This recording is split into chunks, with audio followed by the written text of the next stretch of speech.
Welcome to the Braylon Edwards Show with Shep. Touchdown, Braylon Edwards. Braylon Edwards, touchdown, Michigan. Running pattern to Edwards, touchdown, Michigan. Where we bring you the best in sports, entertainment, and insight. Join us every weekday from 2 to 4 p.m. as we break down the latest games, analyze the biggest plays, and dive into the hottest topics in sports. We'll have exclusive interviews with your favorite athletes and guests, and you'll get a front row seat to all the action. So tune in to the Braylon Edwards Show with Shep. Got one-on-one going end zone. Edwards in the air. Oh, what a catch by Braylon Edwards.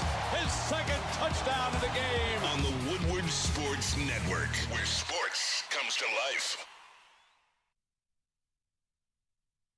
Welcome in, everybody, Braylon Edwards Show with Shep. I'm the host, Braylon Edwards, and this is my guy, Matt Shepard. How you feeling? Good, Brian Branch. You're looking sharp as always. I appreciate that. And I feel like it was a little Lions love, man. I feel like I wanted to bring some Lions love. I know Brian Branch, due to injury and other things, didn't have the best season, but he's still my Lion. I just he's thought still he was my on Lion, FU so I'm energy. bringing some support. You thought it was a Dre Black jersey? I know. I thought you was on FU energy. Shout out Brian Branch. Nah, not FU energy, man. I'm coming in with the love, man. I'm coming in with love, positivity, man, the spirit, man. I'm feeling real good. Cam in the audio booth, sporting the dope. Red Wings attire. What's going on, Cam? Y'all. Sweet potato. Kool-Aid. Yes, sir. Kool-Aid. I know you feeling good. Dragon Ball Z on. I know you feeling good. In the words of Chef Geach. Oh, yeah. You know the Pistons won again. Yeah, bro, man. Shout out, man. And you know what? That's why I had to wear the G-Mac Goku has shirt. shoes. Yeah, G-Mac. That's why I had to wear the Goku shirt today, man, because they're absolutely Super Saiyan right now. No. Remember how we left the show yesterday? Everybody's wearing something. I'm not. That's what we need to begin the show the way we ended it yesterday. How was Mama Bear's birthday? Oh, Thanks. you know what? Shout out. It was good, and it's going to be still going on tonight as well.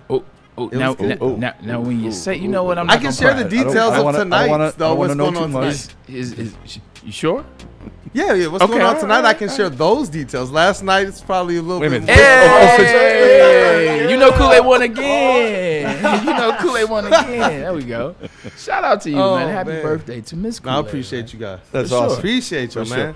Love this crew. Something fun came across my desk. Welcome into the chat, man. We appreciate you guys. Once again, I always tell you, man, it's because of you we do what we do. So glad to have you. It's going to be a fun show. It's a lot to talk about, man. We got a lot of topics. I don't even know if we have enough time in the 2 hours to get through it. So I'll stop wasting time in a second, Shep. Yo. I'm still laughing about Kool-Aid won again. I'm sorry. Go ahead. I didn't mean it.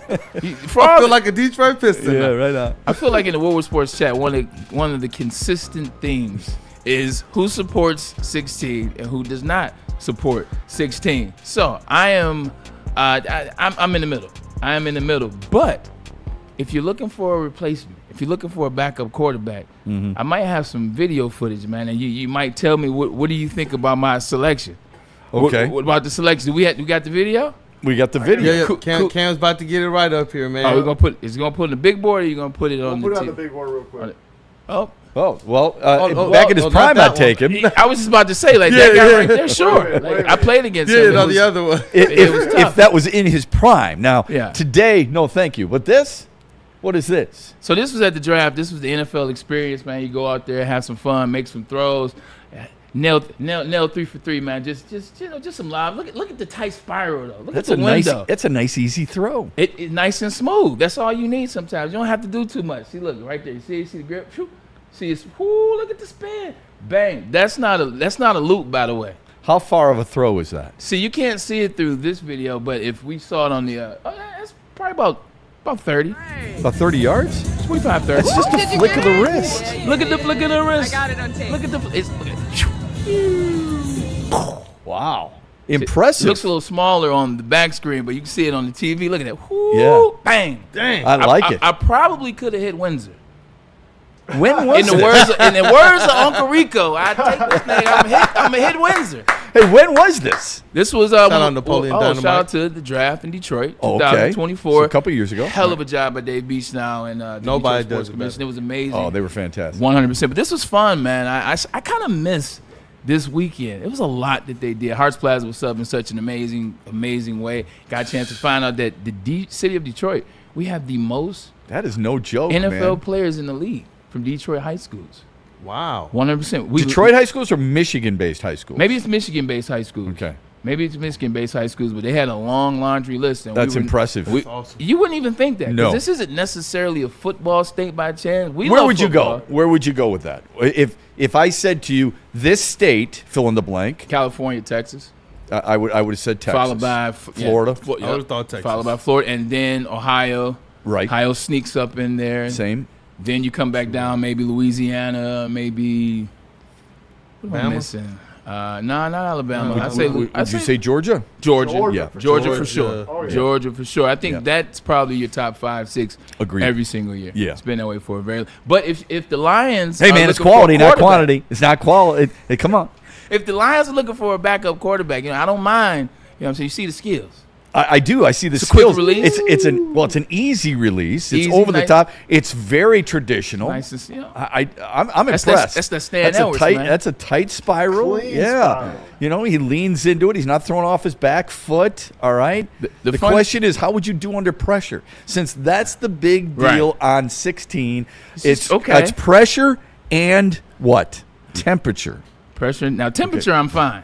You'd be okay in the cold. Yeah, I'm born and raised here, man. I'm not a California boy born and raised here. Like, I'm Talk talking about about being it. outside playing football in the snow in January, like Mm-hmm. playing in the street. Like I'm built for the weather. How's Okay. that pocket I play? didn't wear Yeah. I didn't wear sleeves. You go back and look at my career. No problem. Cleveland, the Jets. I mean, that's cold weather, right? Pittsburgh in January off the water still didn't wear sleeves. Okay. 100%. Seattle doesn't get. I mean, it still gets cold. It does. during that winter time. San Francisco's windy. Okay, it's Ish. not. Yeah, I mean, it's not super warm. You see, we're still having the late conversation, November. and I haven't answered how I do against the pressure. yeah. I think that therein lies your answer. I wondered if you heard that. Therein lies the answer. I don't want any smoke. I don't want any smoke, man. But I thought we just have a little fun to open up the show, man. You're right about that, though. Yeah. Folks, in our chat, It- you it- can tell it's it's a hyperbolic strongly divided. conversation. Yeah, and Yeah. if you want to get under somebody's skin, Stick. I wasn't going to mention I'm it, but saying you're right. I'm Sam Stick Day. All you have to do is bring up 16, Goff, or Stafford. I'll say, oh my God, like Stafford conversation is the worst with him. He won't give Stafford any Any shred, credit. Yeah. any type of credit. And that's fine. To each his own. But I the wonder, Jared, what do you think he will if Stafford wins the MVP? no. You still don't think? No, because then he's going to say, well, Sean McVay is just an amazing offensive coordinator. And then he had, the guy had Devontae Adams and Puka Nacua. Well, who wouldn't do it? That's what you get out of Stick Shout out Stick. once he wins And it. if I you- love Stick. Like, Stick is the man. I do too. Yeah, But he's that so Jared Goff good. and Stafford stuff. Yeah, he's so good at so many things that people don't always recognize, but we do. You can give Jared Goff a compliment And- and Stick will find a way to say, but you're not really giving him credit. Yeah, right, It's right. like, damn, Stick, So what do you want me if to he do? said that to me, if he said that to you about Stafford, he's got Nacua, he's got Devontae Adams. Yeah. What would your argument be? How many MVP quarterbacks do I have to go down the laundry list of what players they had as well? So mine would be Goff has St. Brown and Jamison Williams. Both are, Williams just had a career year, and Who's the running back? and the running back is Jimmy. They're the only team with 2 top 10 wide receivers. Yeah, That's what I would say to him. 100%. And then when number 87 is healthy, Yeah, When number 87 there's a is lot of healthy. toys in the toy chest. Yeah. there, is my point. 100%. And that's not taking anything away from Jared Goff. Not that Stick falls into this category, but the people who probably drive me the most crazy are those who steadfastly buy certain players or teams and can never, and I mean ever, recognize their weaknesses. You know what's crazy about that too? No, 100%. But you gotta love it as a fan, though. You gotta love it. It's like, you know what? That's what the fandom is. Needle. Yeah. Not really needling, man. You spoke about keys or toys in the toy chest. I think the Detroit Pistons have a lot of toys Ooh, in the that's toy a nice chest. transition. 1,000%. I don't want to be hyperbolic here, Okay. but I would argue it's the most impressive win this year. And can I just say the reason? Here's the reason. Talk to me. A, no Cade Cunningham. B, no Jalen Duren. C, no Tobias Harris. D, 35 assists on 45 makes with 8 turnovers. Now, I don't know what you guys look at when you think of a box score. Yeah.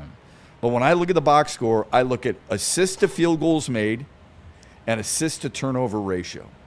Like Dennis Jenkins Dennis Jenkins last night, people would look at that and they would go, you know what? He wasn't very good because he only made 1 field goal. He had 15 assists and 1 cough up. That to me was incredible what he did last night. And what that team did was, by the way, they also forced 17 turns themselves. And I know Isaiah Stewart gets a lot of love, and he should because of the career high numbers. But what some of those other guys did, Javonte Green, what he did, I mean, talk about efficiency, and you talk about togetherness, and you talk about understanding. This is why J.B. Bickerstaff has been so good with this team, understanding who we are. And if you're not going to play that way, you're going to get your ass pulled. Yeah. And that everybody seems like they are in line with what takes this team to be successful. Yeah, Dennis Jenkins yesterday with 15 assists. You know, people don't necessarily understand how to read a stat column. You see 1 field goal. This guy's not doing anything. He accounted for more than 38 points yesterday. Yeah. Let that sink in. Yep. He accounted for more than 38 points last night. That's like he had 18 and somebody else had 20. Yep. So points responsible. 1,000% points responsible for. All right, here you go, Kool-Aid. I know you've been waiting for it. Shep, you know it's coming. Sweet potato, you hear what's coming. There is somebody on that Detroit Pistons team that I tend to give an extra hard time to. Smells like soup right now. I'm always giving him a hard time. I'm always, oh my God, would you guys all the way stop up. with this guy? Clip this. What? Clip okay. this. Okay, Shep. Wait a minute. That caught me off guard right there. But Hey! Who is this guy right here? What was going on in Florida? No, but look, man, shout out to Beef Stew. The game started with Beef Stew, and it pretty much ended with him as well. He started the game, the first points of the game. He had that intensity, that drive, man. He was able to score points. He's in a rhythm, too, and he's just smooth. You know, and I think his game is actually, it's evolving. You know, it's evolving. I'm glad he's getting away from shooting the threes, but now I'm same here. 100%. But it was good to see, like you said, you didn't have a lot of your stars playing Beef Stew. He kept the intensity, he kept the energy, and they rallied around. The game started, you know, in a bit of a back and forth. I think the Bulls got up as much as 8, first quarter, second quarter, third quarter. But when you got to that fourth, you know, that's that resiliency you see. That's that extra energy you see, and that's the kind of thing that J.B. Bickerstaff and his staff, pun intended, are responsible for. That's that defense, too. Can I ask this question? It's This is physicality, not a too. derogatory thought. Yeah. Cade Cunningham missed the game last night. He's only missed 5 games. It's not a huge deal, right? But we mentioned this last week where if certain guys are missing X amount of games, Wembanyama, Jokic, whomever, right? Doncic, at what point do you start to worry with Cade Cunningham's health or how many games he's missing before he's in that same conversation of, boy, can you be the MVP if you're not playing on a regular basis? And not that he's there yet. I'm just asking the question. Because we'll bring it up with other guys, but we don't bring it up with our guys very often. And I wonder why that is. I know why that is, actually. But just a quick thought for me. Yeah, you're right. One is there are guys, so you want to ignore the elephant in the room. But I think another thing is too kind of how his career started. Career started with injuries. Took him a while to get healthy, so you had to go through that. He finally pretty much was healthy last year. I think last year was the first year that he was fully healthy. But watching him and watching this team, he's still exerting so much energy. So they're trying to methodically find these pockets, and when we can sit him down, when we can get him some rest, when we believe our team will be able to rise to the occasion like last night. So you're right. He's our guy. So we're oh, no, Cade's fine. But I believe because of his first 3 years, the injuries, the things he dealt with, where the team was at that particular time, coming back to now, maybe that's why it is. Last year is his first year healthy, and he played enough games to be all the things that he needed to be, and I don't think that stops. I think this is J.B. Bickerstaff, who is a hell of a coach and understands where to have his guys right by, the little windows, the little pockets. Hey, you know what? We got a little bit of time before this stretch of games. We're coming off this stretch of games, that West Coast tour. I guarantee this was a conversation. Hey, look, after we come back from the Clippers, after we come back from the Lakers, and how that season, you know, not the season, the year. Yeah. There you go. How the year finished. Yeah. We'll give you a spot here. I think the spotting smart. It is. It's smart. The person that started load management is one of the greatest coaches of all time, George Popovich. Yep, and I'd probably be a little bit more concerned if it was more like Jalen Duren, who has the reoccurring ankle injuries with Cade. I can tell that it's more or less them seeking to make sure that over the course of the season he can be ready when the playoffs come. Because if you remember last year, Cade Cunningham's legs were dead, and he actually admitted that in the postseason, the exit interviews at the end of the season. Yeah. So I definitely And you hope could that. understand that. I don't care Yep. how much training you put in this year in the offseason. Yep. When he's logging as many minutes as he does, I would be Career high resting him usage. too, right? I would be resting him too. But I do think it's fair to monitor that when we're looking at MVP. I'm not worried about it when it comes to postseason and all that other stuff. Yeah. I'm talking about Within the strictly MVP. selfishness on my part. I had a guy at the gym today come up to me and he says, "Hey man, what'd you think of the Piston game last night?" I said, "Probably the most impressive game that I've seen them play." And he said, "Right." And I told him all the reasons that I just gave. And I said, he said, "You think Cade Cunningham's going to be an all-star starter?" And I said, "Well, if he's not, there needs to be a further investigation." and I said, Shout out. and I said, and quite honestly, he's definitely in the MVP conversation. He said, "Really?" And I thought to myself right away, "Are you even paying any attention?" Yeah. But Most people don't. I said, "There's no question he is. He is arguably the best player in the NBA right now who's healthy. I think Jokic is probably the best player. Wembanyama gets a lot of love on ESPN. I understand that. And look, Shai Gilgeous-Alexander deserves the flowers that he gets. But Cade Cunningham needs to be mentioned in the same Yeah, conversation. 1,000%. And no disrespect to any of those players, man. But I look at it kind of like the Nikola Jokic, the Joker concept. You take Nikola Jokic off that team, Denver is not that good. Oh, no. Denver's not that good. First of all, the last 2 years they wouldn't make the playoffs. Yeah. If you take him off that team, other years maybe they make the playoffs and get popped in the first round. That's essentially what you're getting out of Cade Cunningham. We want to see how this year finishes. But you take Cade Cunningham off this particular team. Love all the guys on this team. What are we looking at? 10th place team in the East? Ninth place team in the East? Eighth place team in the East? I think that's an excellent question. I don't know the answer to that. Yeah. I don't want him missing a quarter, let alone a game, and let alone a series. On the other hand, they have proven that they can win without him. Now, Short sample size. Very small sample size, but they have proven they've done well when he's not in the lineup. That doesn't mean that that they don't need him. It doesn't mean that he's not effective. It doesn't mean that he's not one of the best players in the world, all that other stuff. Yep. But that tells you one thing. J.B. Bickerstaff knows how to The coach. J.B. Bickerstaff and his staff knows their team, and that team has bought in full bore to how they're supposed to win games. But what you guys say about coach is a sign of a good coach is one that can admit when he's wrong, and he can admit that he doesn't know it all.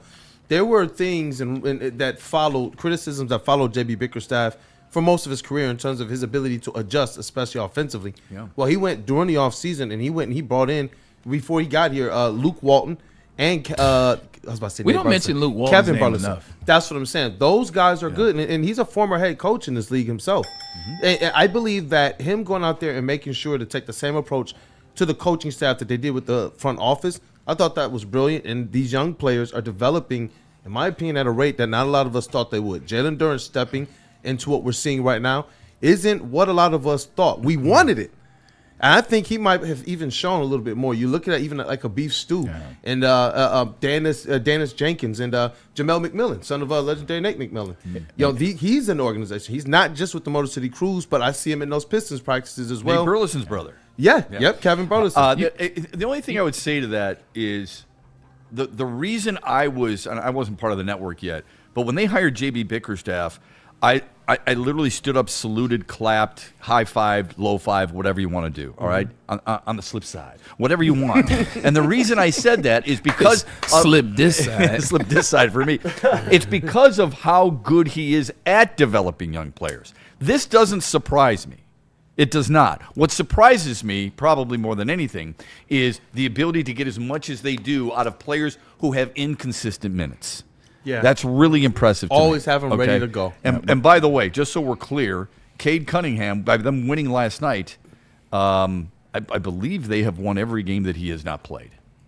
I believe 5-0. Side note, you kind of threw out Luke Walton was a head coach too, like he ain't coach Kobe. You kind of just he was a head coach, like the brother coach Kobe, played with Kobe as well, spent a lot of time with Kobe, so that pedigree is there. Not to mention his father was one hell of a basketball player as well. I got the chance last year before the season started, Shep, Literally, I was at Townhouse around the corner. I mean, I'm not giving people free publicity. I was in Birmingham eating at an establishment, and Jared Jack was at. Jared Jack was sitting there. He was eating at the bar Great as dude, well. man. Amazing Great guy. dude. Yeah. We overlap in terms of when he was in the NBA, when I was in the NFL. I want to say he's a year younger than me, grade wise. We're the same year. He went to Georgia Tech. Did you ever come? G-Tech. Yeah, okay. You guys wouldn't. Okay, Nah, there's but some we different- were we was in the same cities. Okay. Yeah, I was about to say, y'all follow we each were other. in the same cities. You know what I'm talking about, Kool-Aid. Actually, you know what I'm talking about, too. I'm very well aware. All I will say is this: they have good wings. Yeah.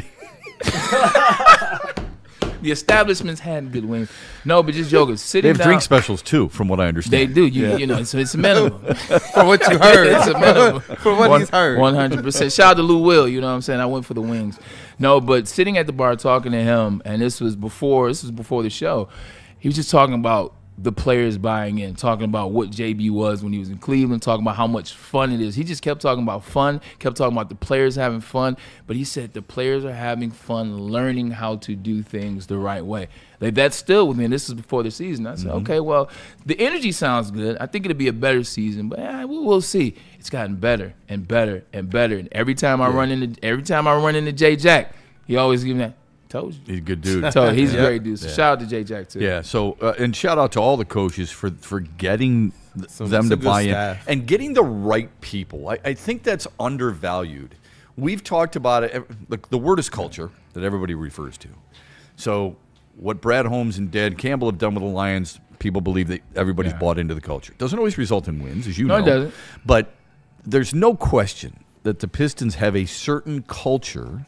You can call it dog, you can call it, grit or whatever. But they have a certain culture where everybody just feels like, you know what, I know what I need to do. I know how we're supposed to play. And I don't think that gets talked about nearly enough as an impression made from the coaches. And I think it's just really impressive. You know what else I would say too, Shep, is I agree with you 1,000%. Having been a former athlete and being in the professional space and kind of seeing how it works, a lot of teams, everybody doesn't love what they're doing. A lot of players don't love the sport they're playing. A lot of coaches don't love what they're calling and coaching and mentoring and bringing guys up and move them into the next. Like, a lot of front office guys don't love what they do. They do it for the paycheck, etc. When you look at the Lions and you look at the Pistons, everyone in Allen Park loves football. From the coaches to the players to the GM to the president to Sheila Hamp now loves football. Same thing you get out of the Pistons. They live it. Everyone in LCA loves basketball. Yeah. From the commentators to the players. I don't know why I started with Greg Kelser and George Blah, but from those guys to that locker room to the stars to the bench. Bro, even the attendance. That's starting to pick up, and you can now see that through the TV. I'm glad I got that FanDuel package, you know what I'm saying, on Prime. But you can even now see that through the TV. But everyone loves it, and when you got guys that love what they do, they're gonna want to come better. It's also contagious. Look, I don't want to be the guy to ruin it. Exactly. Like I don't want to always bring everything back to this, this network family. But when you walk through these doors, at least for our 2 hours, I know that everybody is bought in. Everybody loves it. Otherwise, what's the point of doing it? Yeah. Right. That's what I love about it, and that's how I feel when I watch the Pistons as well. Like anybody could say right now, okay, these games don't matter. Well, first of all, that's bullshit. They do. Okay. That's first and foremost. Yeah. Second of all, you don't have to watch it if you don't want to, but here's what you're missing. You're missing good basketball. You're missing enjoyment. I mean, if sports brings you that, that's what you're missing. It doesn't mean they're perfect all the time. It sure doesn't mean you're going to love everything they do on every single possession. That's unrealistic. But as a fan who's been dying for winning basketball for a long time, then this is what you embrace. I'm glad you said that. Like we listen to so many individuals, including us, from 2014, 13, 12, whatever. From then till last year, man, I'm tired of the Pistons. They won't come through. They won't draft the right players. They won't bring in the right head coach. These players don't care. You see them outside. Who wants to be here? You see them outside. Yeah, back in the day, you would see the Pistons outside more than you see them inside. Yeah, if you catch my drift. Yeah. So go. There goes Darko again. What's he drinking? There goes walking right down the Birmingham line.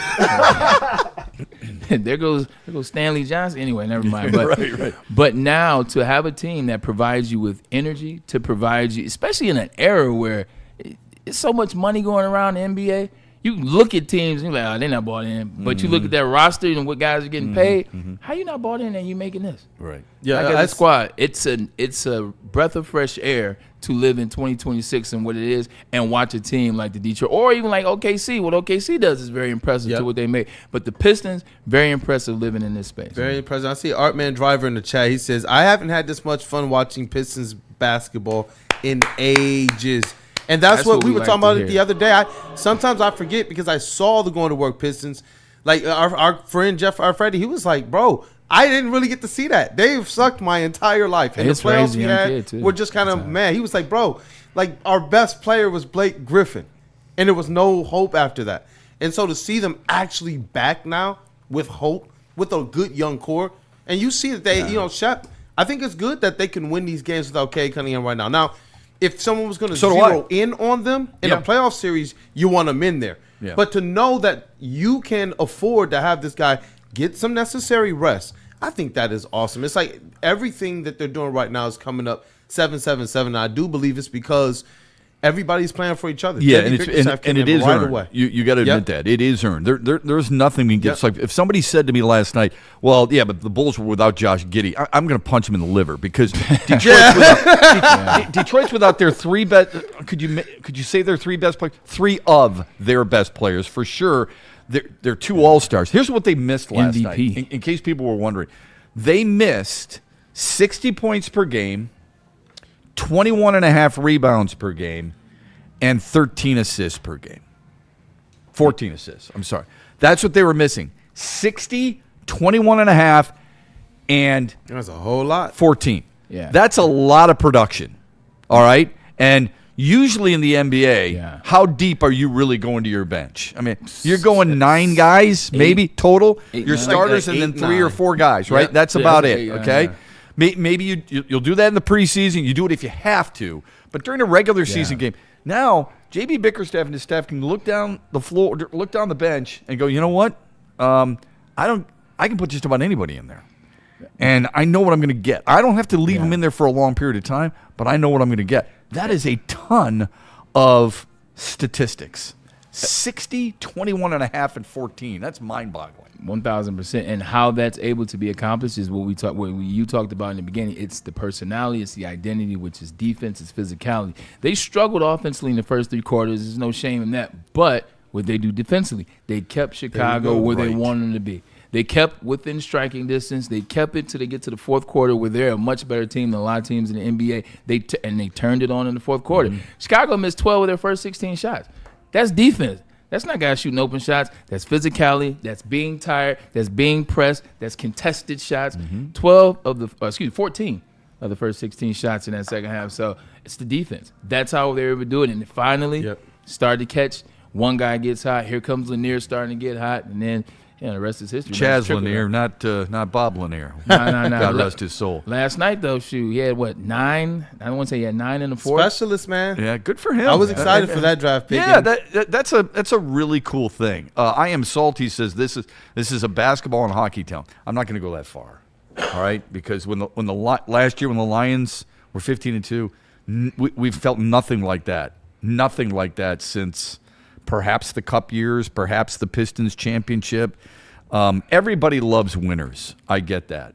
The Red Wings are playing really good hockey, and they got Vancouver tonight, who's lost 4 in a row and is a -31 in goal differential, and Detroit should take advantage of it. You never know in hockey because one guy can steal a game for you between the pipes.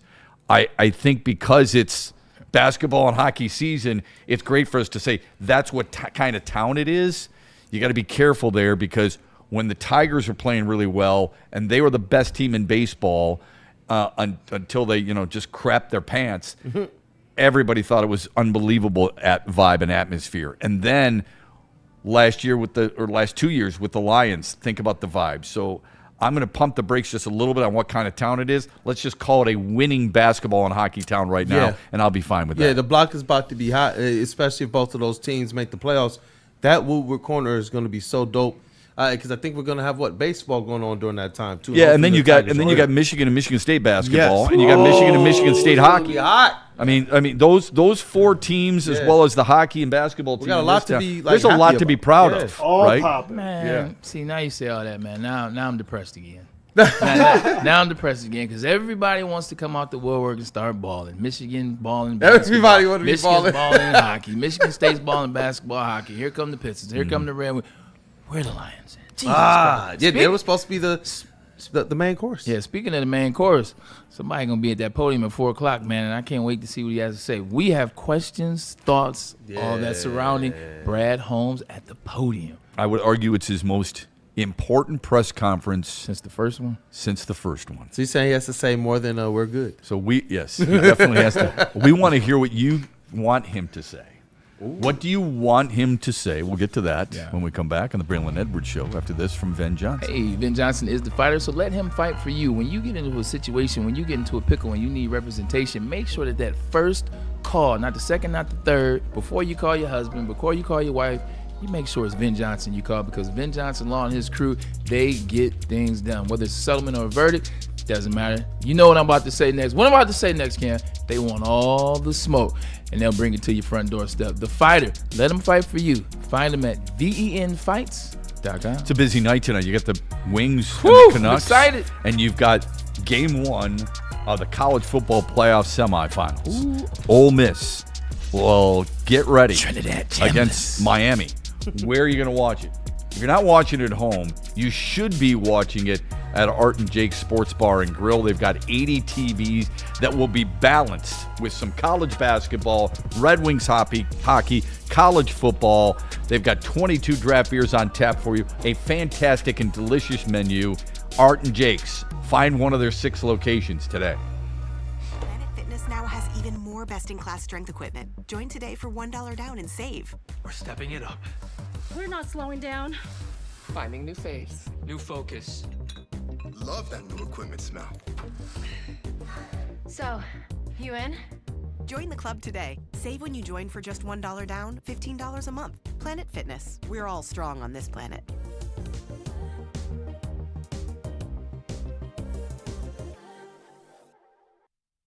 Stop searching for a vehicle and start finding one.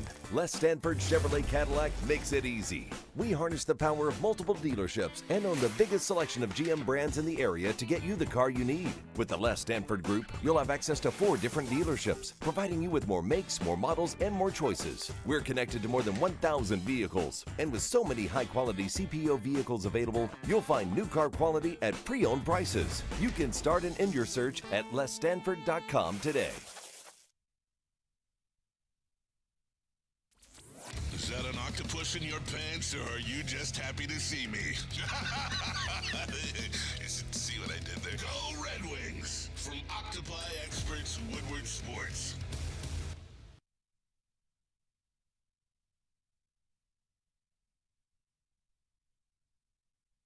Like a frostbite straight from the divine. Cold rush on my skin feels so fine. Muscle freeze, he's an ache. No side effects, no mistake. Chill Sub-Zero, icy and true. Feel the chill. It's all for you. It's not magic, just science play. Chill Sub-Zero.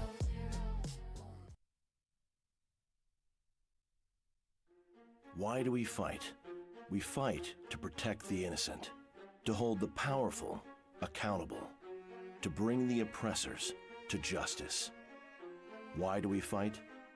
We fight to secure and preserve our civil liberties, to get each and every one of our clients the justice they deserve, and to make the lives of real people just like you whole again. Venfights.com. We're all strong on this planet, and that planet is Planet Fitness. With over 50 metropolitan Detroit locations, this is the gym for you because it is the gym for everybody. There's no judgment here. You come into the gym, you walk in, you walk to the beat.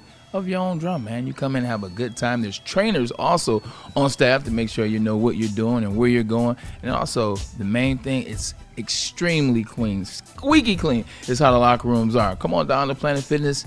Like I said, there's no judgment. It's the gym for you. It's the gym for everybody. Remember, Planet Fitness, where your fitness is strong. Good night to watch sports for sure. Good night to sit back and enjoy a Sun Cruiser vodka iced tea. Real vodka, real iced tea, and only 100 calories with 4.5% alcohol. You may not be tailgating watching football tonight, but you can couchgate, and you want to couchgate with Sun Cruiser vodka iced tea.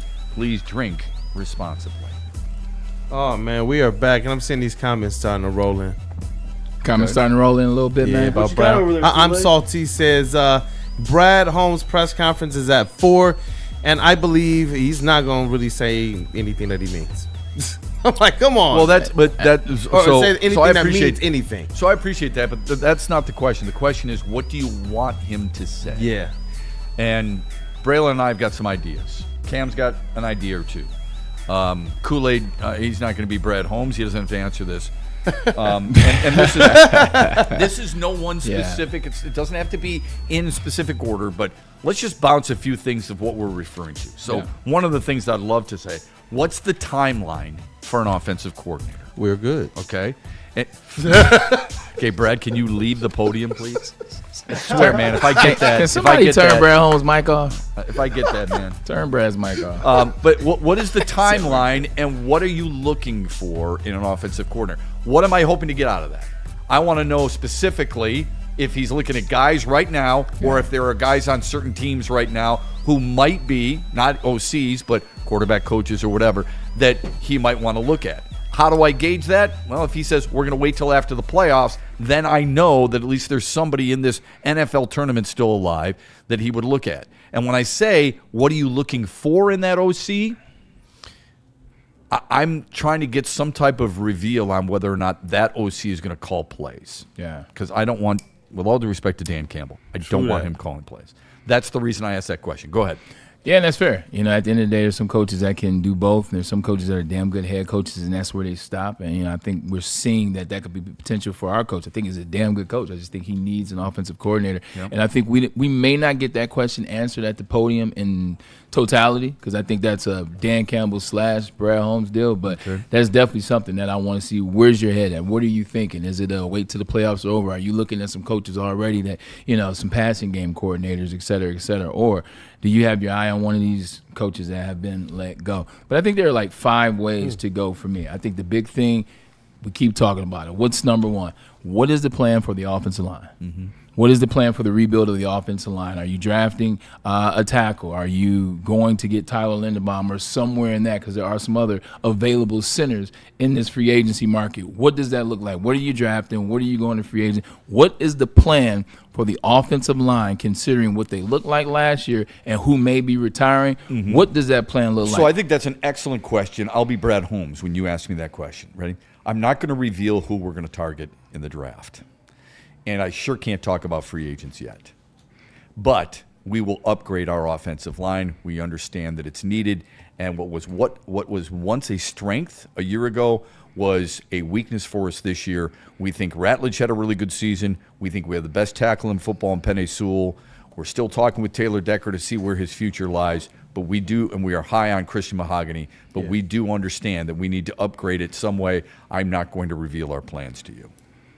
And I wouldn't expect him to, quite honestly. Right, it's a fair question. It's something that we all want to know. He's not going to do that. I don't know a general manager who would. Yeah, and I'd be okay with that, though. If he gave that type of an answer today, it would Did show I do okay? Was that better than we good? It was.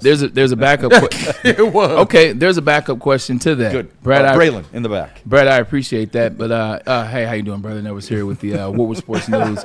Let me ask you this question. You said you're potentially going to upgrade that, or not potentially. You're going to upgrade the offensive line. We appreciate that. What does that look like for Tate Ratledge? Tate Ratledge is the guy that you brought in at guard. You moved him to center, and he was back and forth and back and forth. How does that look this season? Is that something that you can answer? Is he going to be a center moving forward, or will he stay at the right guard? The thing about Tate is we love his versatility. We think he can be really good as the right guard. We thought he had a really good season. He had some ups and downs. That's a tough position to incorporate a rookie into right away. But we also think he can play some center for us. So that's a big reason why we drafted him as high as we did out of Georgia. We think he's got really good potential at 2 different positions. That makes us stronger. Next question. Braylon, you're full of it today.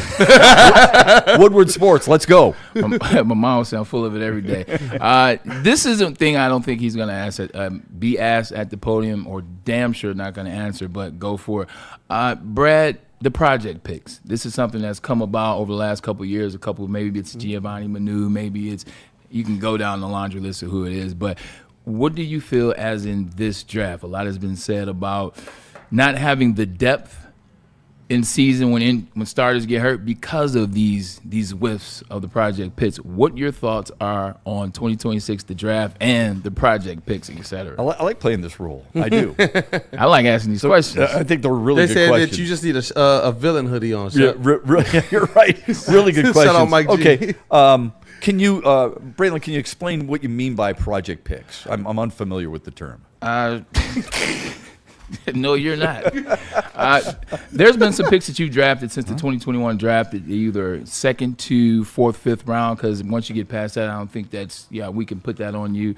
But they've been either injured or they've been situations where I don't know if this guy, Isaac Tesla, was a situation where he was a project pick. You look at Giovanni Manu, I brought up his name. He was a project pick. I keep looking at this. I ain't do my homework. I ain't do it well enough. No, those are good. Those are really good questions. 100%.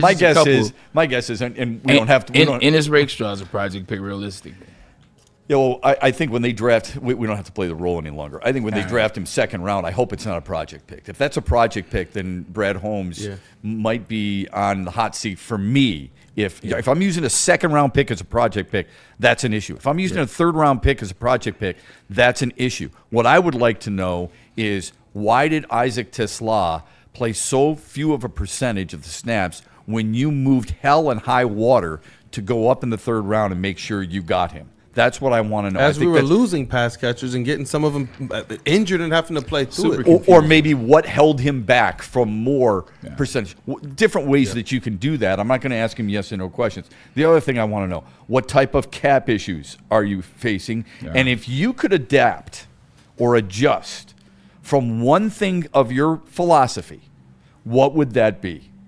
In other words, like you said, I'm not going to draft anybody with – you know what you're going to get with the injuries. Our doctors take a look at them. Our trainers take a look at them. And we consult everybody, part of our scouting staff and part of our medical staff, to make sure when we draft a player, that player is going to be available to us.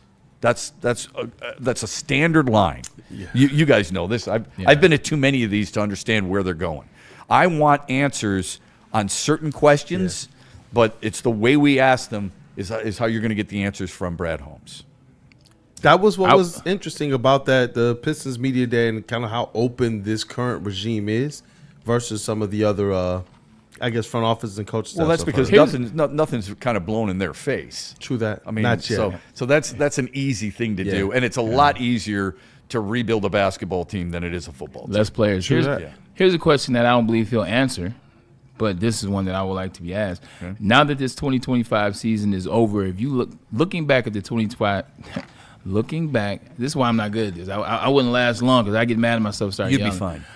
Looking back at the 2025 season, where are some areas in which you wish you could have done something a little bit different, or you feel like maybe you dropped the ball? I don't know, that's too aggressive at the podium, but what are some areas in which you look at where you might have had some misses? I think it's a great question. Because what you're asking him is, if you had it to do over again, would you have been bolder at the trade deadline? Would you say we're good? Yeah. That's another one. Every time you go ask Brad Holmes, whether it's in the offseason up to training camp, up into the season starts, up into the trade deadline, it's always, I'm good. I got the plan. No, we're cool. We're smooth. It's always we're good. We're figuring it out. And for 2.5 years, they were. But now I want to ask that question. What does this offseason look like after the season you had, with the mindset that you had coming into that season? Bray, it's a fine line. And this is perception. Yeah. It doesn't mean it's right, but it's perception from fans, and it's perception from members of the media. And sometimes perception is reality, as we all know. But and I don't know how much media relations people get into it with their front office. I don't know how many times, and the Lions have a great media relations department, but I don't know if any of them takes Brad Holmes aside before everything is about to be asked and says, listen, here's what you're going to get from the media. So-and-so, so-and-so, so-and-so, so-and-so, right? Be careful on we're good. Be careful on looking like you're the smartest guy in the room. I wouldn't think that many of them would talk to Brad Holmes that way because Brad Holmes may look at them and say, listen, smartass, you can be easily replaced. I'm a hell of a lot more important than you are. That's what you're thinking. But the fine line is that when you act, and I'm not saying he does this, but when you act like the smartest guy in the room, whether you're a coach, a player, Marcus Davenport, or a front office member, you better be really flipping good at what you do, because if you're not, you will get torched. Hey, look. Am I wrong there? You're not wrong. And Okay. Tepsaw sends in the $5 super chat saying, what if Brad shows up wearing one of his sweaters that they like to make, but this time it says, we're good on it? We're good for 10 more offensive linemen. Like if he walked up to the press conference with a hoodie on and said we're good, like it just lets you know like he's got a year. Like, what if he said? What if he year. did that as a joke though? What would it show some personality? You know what? That actually might show some love. No. If he did it as a joke, then it might show some personality. It all the way shows personality because what he's doing in so many words is admitting he was wrong. That's right. So like if he did something like true. that, Yeah, I that am was kinda funny. like I never left the Brad Holmes some mad scientist will, but I know that this is a trying time. This is one he has to get right. He came in with that and acted like that. I'm like, you know what, Brad, I'm back on. I'm back. I appreciate you. He would get a big laugh out of people. Yeah, and I think people would appreciate the fact that there's some humility there. It would break the icing. Yes. In the room. It If would. he's smart, he might. That's not bad. If he's smart, he would do it. It would make it a much easier press conference. If I were a friend of mine, Eamon Reynolds, who runs their media relations department, if I said to him, hey, did you make up a sweatshirt or a T-shirt that said I'm good and his face on it and present it to him, how do you think he'd react? I don't know Brad Holmes. I don't know Brad Holmes. I mean, I knew past general managers with Millen and Quinn cool and Martin Mayhew. Those guys, you know, Martin probably would have laughed a little bit at it. He's a pretty serious guy, so I doubt he would have worn it. I don't know Brad Holmes, so I think Brad might wear it. okay. I think that would be pretty funny. I got an inkling that Brad might wear it. But So let's get to the chat a little bit and see what people are looking for. Kool-Aid, tell us what stands out to you in the chat and what people really want to hear from Brad Holmes at 4:00 today. Oh, definitely, man. You know what? The people have been active in the chat, so thank you guys for being here. Make sure that you have smashed that like button. If you didn't, go ahead and smash it. But Smash it. I'm seeing some people here. Obviously, you guys know I'm salty. It's just he doesn't think he's going to hear anything that we want to hear from Brad Holmes today. And he also believes that he's going to sign Marcus Davenport back if he can get him on a good deal. So I'm sorry I'm salty. I hope it doesn't work out that way. You know what? Hear me out on this, and I understand where I'm salty is coming from. I agree. I agree to a certain extent that he has to play the game at the podium. But the problem is this year, for him, he doesn't have that luxury to come to the podium and to play coy. He doesn't have that luxury to come to the podium and say, oh, well, you know, we're figuring things out, and don't worry, we'll address this in the draft. And, well, you know, I don't think I would have done anything differently. You know, because he can't rely on injuries. Like, he can't rely on the injury conversation because he didn't do last year when you're 15-2. Right. So you can no longer now push it to this year when you're now 9-8. He can't do that. There's some real questions that have to be answered. There's some real conversation that has to come from him, and he knows that. Yeah. There's no way you can come to the podium where before the season you told us that Super Bowl is the goal. This is the team. We're good. Don't know why you're asking me about edge rushers. We get to the trade deadline. Once again, we believe that we have the right team. You know, look, we looked at a couple deals, but nothing was necessarily worth it. And it's all about the right deal because this is what we get from him every year before the trade deadline, the right deal. You can't come into this podium after all of that did not work, after you did not make the playoffs, after we were not good. You can't come to the podium and just be coy. What's the one thing he cannot say? So I think you just mentioned it during that nice little soliloquy that I'm sure they'll chop up and put out on social media. As we should. Yeah. I think the one thing he can't say is there's nothing I'd do differently. Bet not. Okay? You cannot go to your fan base and the media and say that today. You have to be. I'm not saying you got to go out there and admit I was wrong at this stage and with this player and by not doing this. But what you have to say to people is we understood that just doing it this way wasn't as productive as we thought it would be. What we have to do moving forward is adjust. That's what people want to hear. Yeah. I know ideally they want to hear the specific player taken in round 1, 2, 4, 5, and all that other stuff. You're not going to get it. People want to know what free agent you're signing. You're not getting that, so don't expect it. But what you can expect from the leader of your organization is, you know what? This year didn't work out. I have to own it. If my head coach is going to give himself an F, I'm going to give myself a blank. Oh, no. Okay?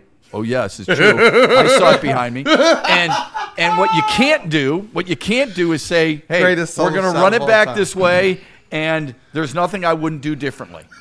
Can't do that. Nope. And you know what? You said it. I'm sorry. Hold on. You said it best, Shep. What people want to hear, accountability. No. But I think awareness. Praise good, you know. Accountability, yes, but awareness. And I think that's where it is. When you look at the chat here, Mark Royal says, I expect him to say the D-line was fine. Right. AQM was the best pass rusher in the league. So I can hear the sarcasm. Yeah. You look at I'm salty. Brad will probably extend Davenport, Jonathan Lord. But actually, I want to hear Brad say, we're over here looking at everything and fixing what needs to be done. And Mansfield says, at what point do we start to hold Brad responsible if he has another bad draft? So I'm seeing it's about accountability and awareness. Do you not think that people have held Brad Holmes responsible for this year?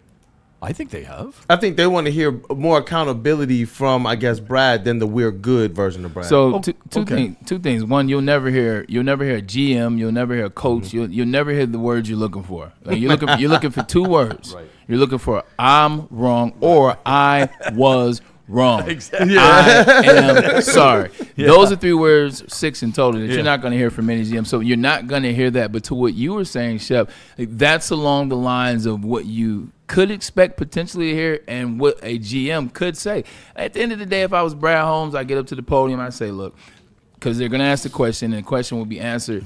When Dan and I looked at the season before the season, we were in agreement. Obviously, he's lumping Dan in here, but we were in agreement that, this is a damn good roster. This is a roster that we can potentially see winning it all. So we went with it. We thought this was the roster. Now, looking back, maybe we should have done things a little bit differently, and maybe that's what this offseason – actually, not maybe. That's what this offseason will be about. It will be about actually putting ourselves in a better position to have more success next And if season. he said that, you'd be all right with that. Yeah, 100%. Okay, so would I. Because that's as close as you're going to get to I was wrong. Yeah, and look, I've said this since my kids could understand English. I've said there are 2 phrases that are really hard for people to say in life. Not general managers, not team presidents, not players. I'm talking about you and Humans. I. Yeah, I was wrong. Fair. I am sorry. Those are 3 really hard words to say in each of those 2 phrases. So I don't think he's going to get up there, nor should he get up there and say, I am sorry or I was wrong. But the accountability aspect that you bring up and him saying there are certain things that I'm going to do differently moving forward in our approach. In our approach to free agency, in our approach to trades, and our approach to drafting. We all understand that we still have a very talented team. We still have one of the best offenses in football. We believe in our coach, and we believe when healthy, we have a Super Bowl contending team. I know people may not believe that because of how we finished the season at 9-8, but we truly believe that. That doesn't mean that we're a complete product. We are going to make the proper adjustments. And you'll see those in results next year. Yeah, 1,000%. And the Lions aren't as far away as we may think. There are 3 teams in the NFC playoffs right now the Lions will absolutely win. It's just in my opinion. They will already beat one of them. They will beat the Panthers. And potentially, depending on how the Eagles' offense shows up, maybe that would be another win. That's right now. Yeah. I believe that to happen. So, but the other people that it's important to, and this is where Brad has to come to the podium and he has to give us more. Because it's not about giving the fans more. It's not about giving the analysts more. It's about giving your players more. Because you didn't fail just the fan base this season. You failed the players. You failed Jared Goff. I like that. Let's start with Jared Goff. You failed with Jared Goff by coming into the season thinking that this was the offensive line that was going to be able to protect him and put him in a position to be the best version of himself. You failed Jared Goff. You failed Amon-Ra. You failed the running game. realistically, in that side, just sticking with the offense, you failed on the defensive side. So to come up here and just say, well, we wouldn't have done anything differently, but this offseason, no, you would have. Yeah, can't say that. It started off. Also, too, you failed the offense by hiring John Morton as the offensive coordinator. Who admitted he failed Jamison Williams. So these are true failures in which you've kind of admitted to already, or some people on the squad have admitted to already. You can't come up to this press conference and you can't act like everybody's against you. You can't be upset. You can't get frustrated. You got to answer some real questions because you didn't just fail the fan base. This was a failure of the team as well. Yeah. Ooh, excellent. It's a bars. Yep. Yeah. Yep. That's a really interesting perspective. And no offensive player would say that out loud. No offensive player would even tell Brad Holmes. They don't talk like that. But if I'm Amon-Ra St. Brown and I'm going home and I'm talking to Brooklyn or I'm talking to my dad or I'm talking to EQ, I'm having this conversation like, I can't believe they made John Morton the offensive coordinator with no offensive line. Mm-hmm. This is just in my own home. This is a conversation. I guarantee you they're not the only one. Yeah, I think I love the perspective from a player because the assumption is that Kool-Aid Cam and I will watch this and listen to this intently. But players like Braylon Edwards, who is done for the season, has already cleaned out his locker and can't wait to rest his body, his mind, and find the nicest beach he can possibly find with his lady and enjoy a good 3 weeks down there, and deservedly so. But they may pay attention to this. They're going to look at social media. They're going to wonder, what did our leaders say to the masses, and what can I look forward to as I get ready to pound another Mai Tai? Yeah, if I'm a player, 1,000, because I'm already in Cancun at this point. But my off season doesn't fully start until this 4 o'clock presser is over. Mm-hmm. Like if I'm a Detroit Lion player, once this is over, I have an idea because they don't talk. Like GMs and players don't talk. Yeah. As cool as they are, and Brad Holmes is one of the coolest GMs that you will ever see. His engagement with the players in the locker room and actually saying, like, these are my guys, my players, like that's not normal. Mm-hmm. So I know that there's a much better relationship with him than most GMs ever. Don't watch Moneyball and think that like Brad Pitt going through the A's clubhouse going, hey, man, you got to work on this. Mm-mm. That is Hollywood bullcrap. 1,000%. They're not walking through that locker room. So with that being said, this is why if I'm a player, this is my time to pay attention to see what I'm going to get out of my GM, my head coach, and wherever else. Yeah, it's good stuff. Some people in the chat said, you know what? Blank the Lions. Let's talk about Pistons. No, we're not blank.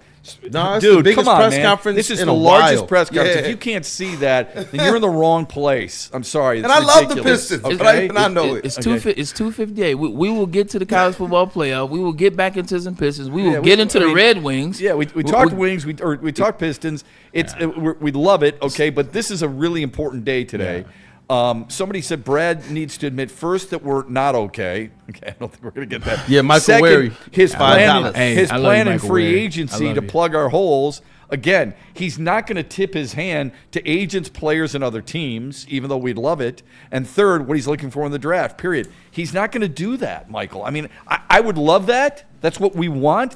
No general manager is going to tip his hand that way. It makes no sense to do it. And by the way, Michael, if you were the general manager, you wouldn't do it either.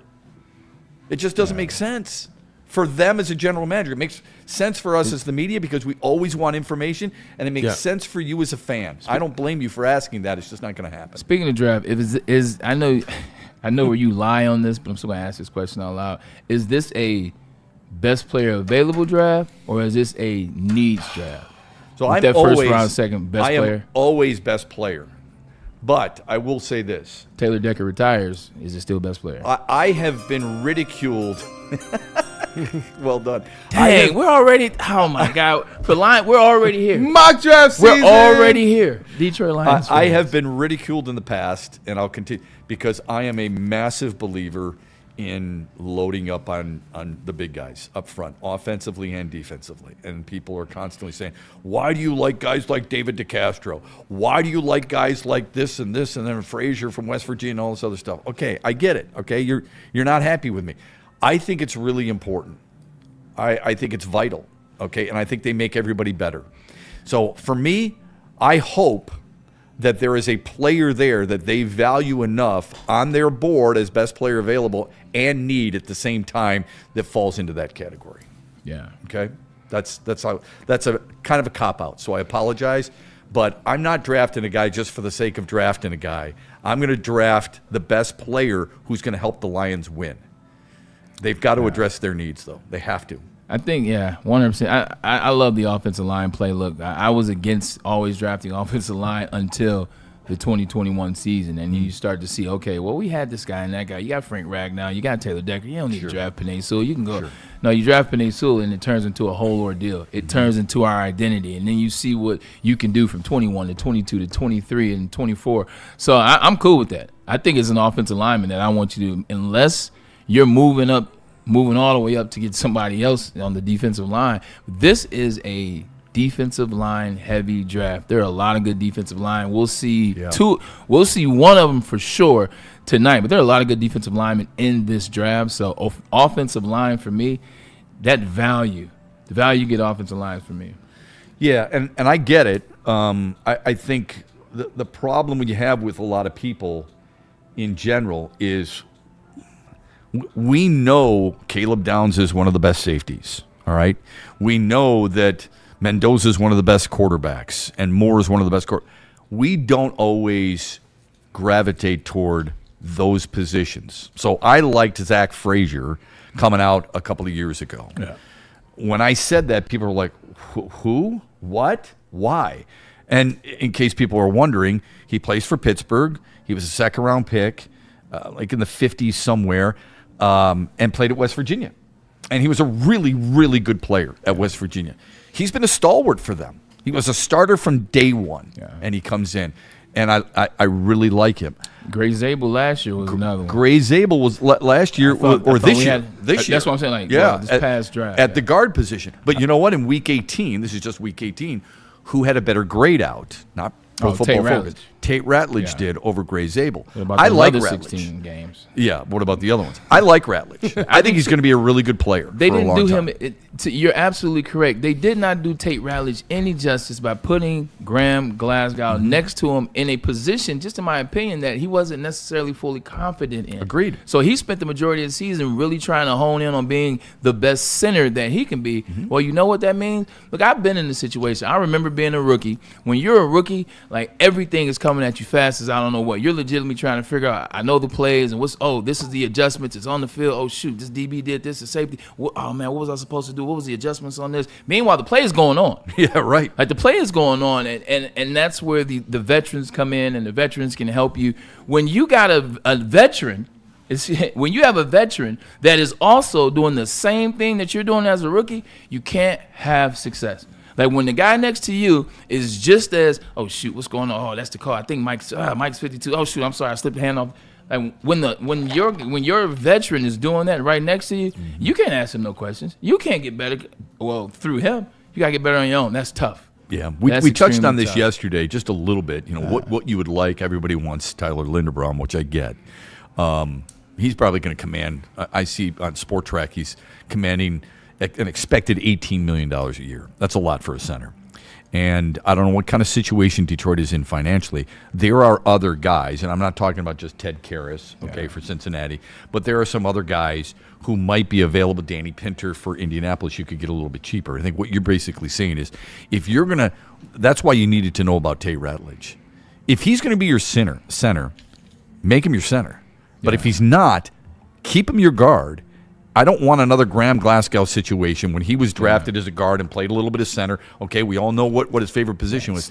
Get a guy you're confident in at the center position that can calm things down a little bit for you and then concentrate on some of the other positions. Yeah, stop that versatility stuff too. Thank you. Like I'm so tired of the versatility. Like, we want guys that can be versatile. We want guys that can play three technique. So right. Also come off the edge. Hey, man, we want safeties that can, they can cover in man-to-man coverage, and we could put them against the ones, but also have that safety ability to come up in the box and make the play and blitz and do all that. We want guards that can also play tackle and have a little bit. No, I want specifics.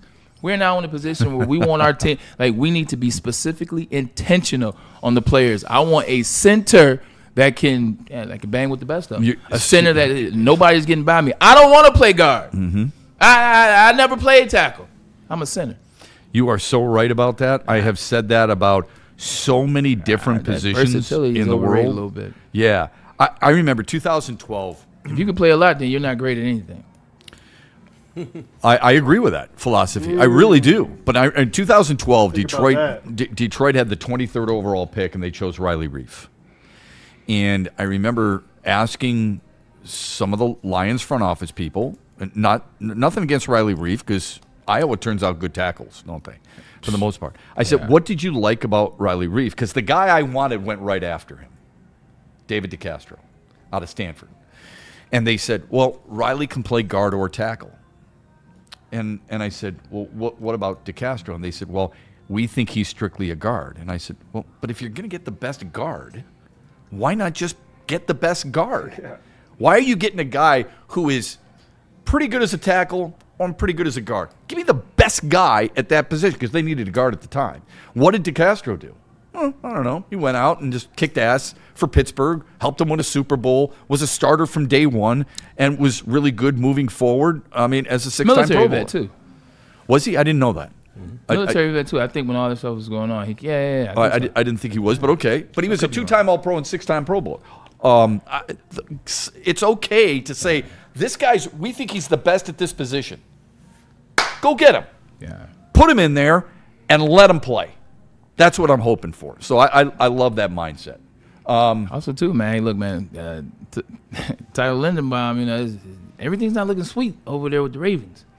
Baltimore. So I did wonder a little bit about that. I mean, with the regime change and with John Harbaugh out, look, he's their starting center if you re-sign him, right? So he doesn't have to worry about his job.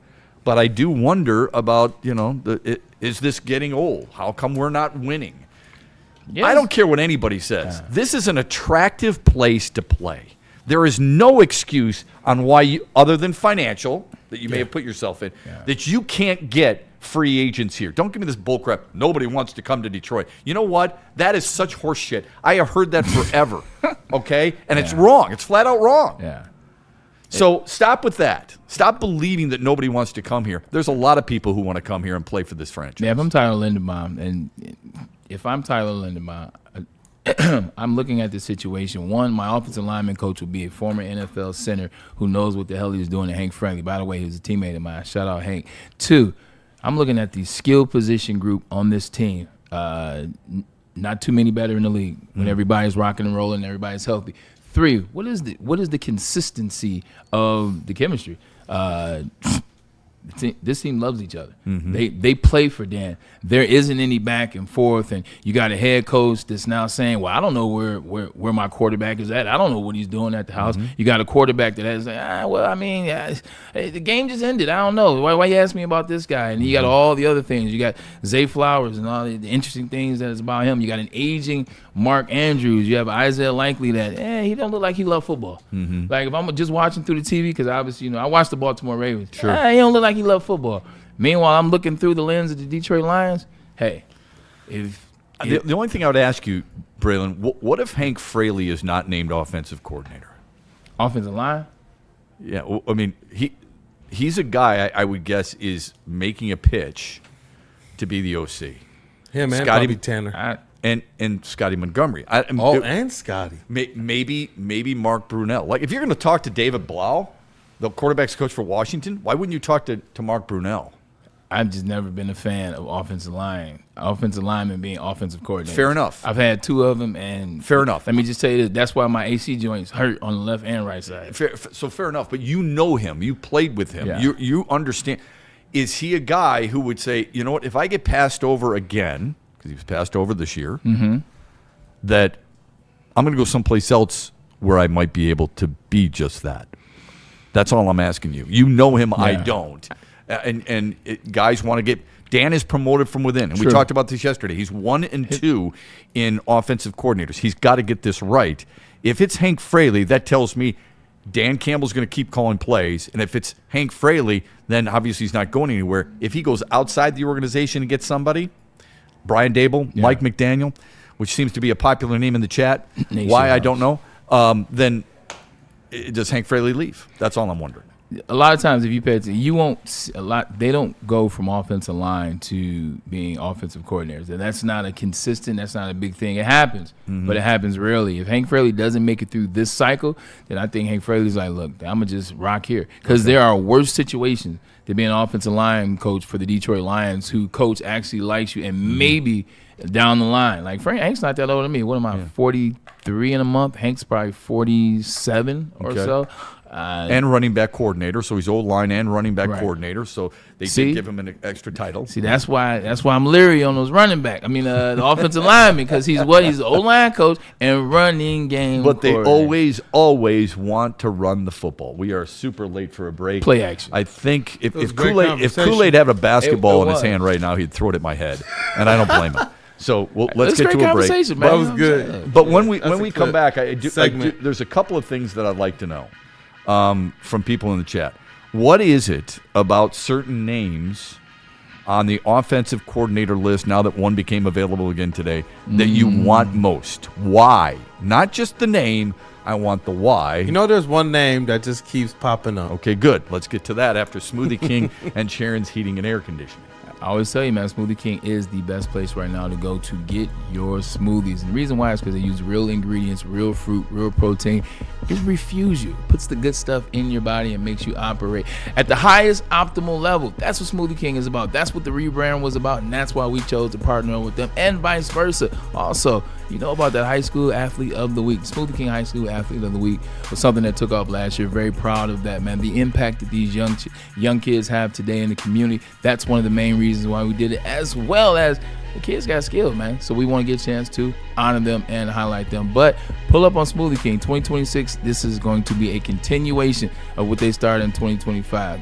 Smoothies are amazing. So is the food, too. Pull up. You know who's amazing? Sharon's Heating and Air Conditioning. They've been amazing for 40 years with reliable service, treating customers like family. And with winter in full swing, even though today is warm and comfortable, you're going to need your furnace. In the summertime, you're going to need your air conditioner. You want to make sure that experts are handling those specific devices within your home. Sharon's Heating and Air Conditioning are those experts. And I don't use that term loosely. They are experts. And if your system ever breaks down unexpectedly, Sharon's has you covered. Fast, dependable, emergency service when you need it most. It's Sharon's Heating and Air Conditioning. Go to sharonsheating.com or call them today, 734-238-3805.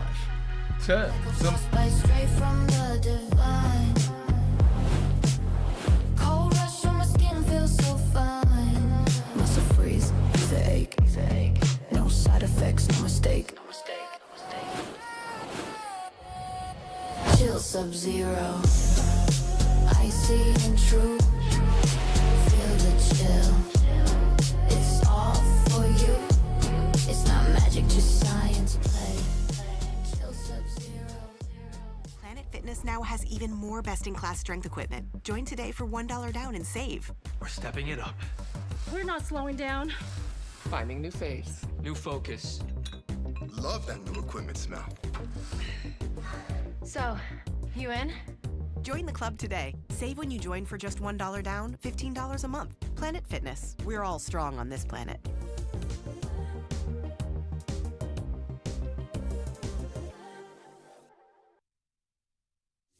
Big injuries, big news. Twice a week, Dr. Jeff Pierce from Michigan Sports and Spine joins Woodward Sports Network for the Injury Insider Report. Big D Energy Tuesdays at noon. Braylon Edwards and Shepard Thursdays at 3:30. Get expert analysis and in-depth breakdowns on the latest sports injuries from the man trusted by top athletes in the community, like D-Mac.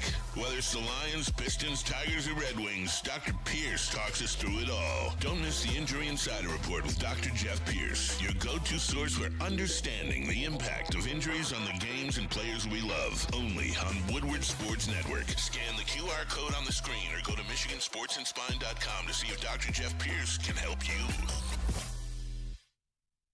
No one gives away more cash and prizes than Woodward Sports. You don't believe us? Here's our latest $10,000 winner. You know, you guys posted, hey, if you guess all this stuff right, you know, we'll give it's $10,000. I'm like, okay, well, Why the hell not? And the winning doesn't stop there. How about our Outkick Your Coverage winner? I think you won. We got This guy's got a hot girl. Bigger prizes, bigger giveaways, cash, merch, tickets, and more. All from the biggest sports network in Detroit. No one does it bigger and better than Woodward Sports. Make sure you're following, liking, subscribing on Instagram, Facebook, X, and YouTube for your chances to share in the winning. From Detroit's #1 sports network, Woodward Sports. Looking for your daily sports fix? Look no further. Join Braylon Edwards, the University of Michigan legend. Lofting it, right corner of the end zone for Braylon, up in the air. Touchdown, Michigan! And Shep. Do you believe this comeback? Your favorite sports commentator as they tackle the hottest topics in the world of sports. Catch the Braylon Edwards Show with Shep, Monday through Friday from 2 to 4 p.m. on the Woodward Sports Network. Get ready to laugh, learn, and love sports like never before. Why do we fight? We fight to protect the innocent, to hold the powerful accountable, to bring the oppressors to justice. Why do we fight?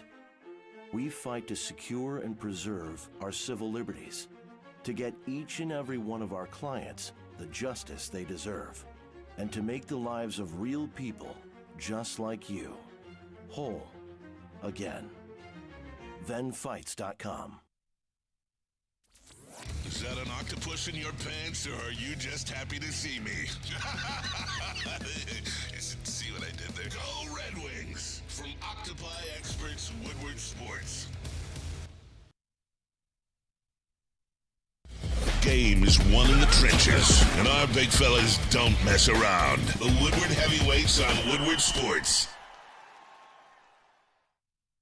To any Lady Jane's Haircuts for Men and claim your throne for a king's treatment from one of our talented stylists. Open 7 days a week, walk in anytime. Just get to a Lady Jane's today and receive a precision haircut, scalp massage, hot lather neck shave, and a hot towel treatment. A haircut should not be a chore. It should be an experience. And that's exactly what Lady Jane's has to offer. Open 7 days a week, walk-ins are always welcome. There's always a location near you. Lady Jane's Haircuts for Men, it's wicked awesome. Stop searching for a vehicle and start finding one. Les Stanford Chevrolet Cadillac makes it easy. We harness the power of multiple dealerships and own the biggest selection of GM brands in the area to get you the car you need. With the Les Stanford Group, you'll have access to 4 different dealerships, providing you with more makes, more models, and more choices. We're connected to more than 1,000 vehicles. And with so many high-quality CPO vehicles available, you'll find new car quality at pre-owned prices. You can start and end your search at lesstanford.com today. Wicked Pickle. Guys, one more day. I hope you guys are ready, okay? And this is your last chance to register for Woodward Sports Wicked Pickle Open January 9th through the 11th. Man, I can feel the competition already, okay? It's 3 days of non-stop pickleball action, all right? Men's, women's, mixed, and singles divisions. This is where champions are made. Come out Friday night at 7:30 p.m. The Woodward Sports Celebrity Tournament hits the court. All your favorite Woodward Sports personalities throwing down, plus local celebs, and it's all broadcast live. Sign up now at pickleballtournaments.com. Scan our QR code on the screen or call Wicked Pickle at 734-331-3451. And Cam, we might have to have that chair like on standby, bro.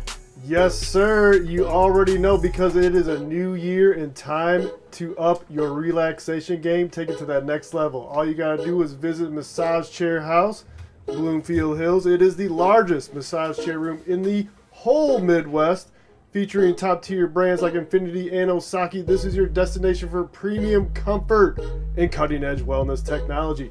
Experience the difference with Dr. Eric Duncan, the Wellness Doc, and creator of the #1 YouTube channel for massage chair reviews at the Wellness Doc. Book your visit today at massagechairhouse.com or simply scan the QR code on your screen. Massage Chair House, your ticket to ultimate recovery and relaxation.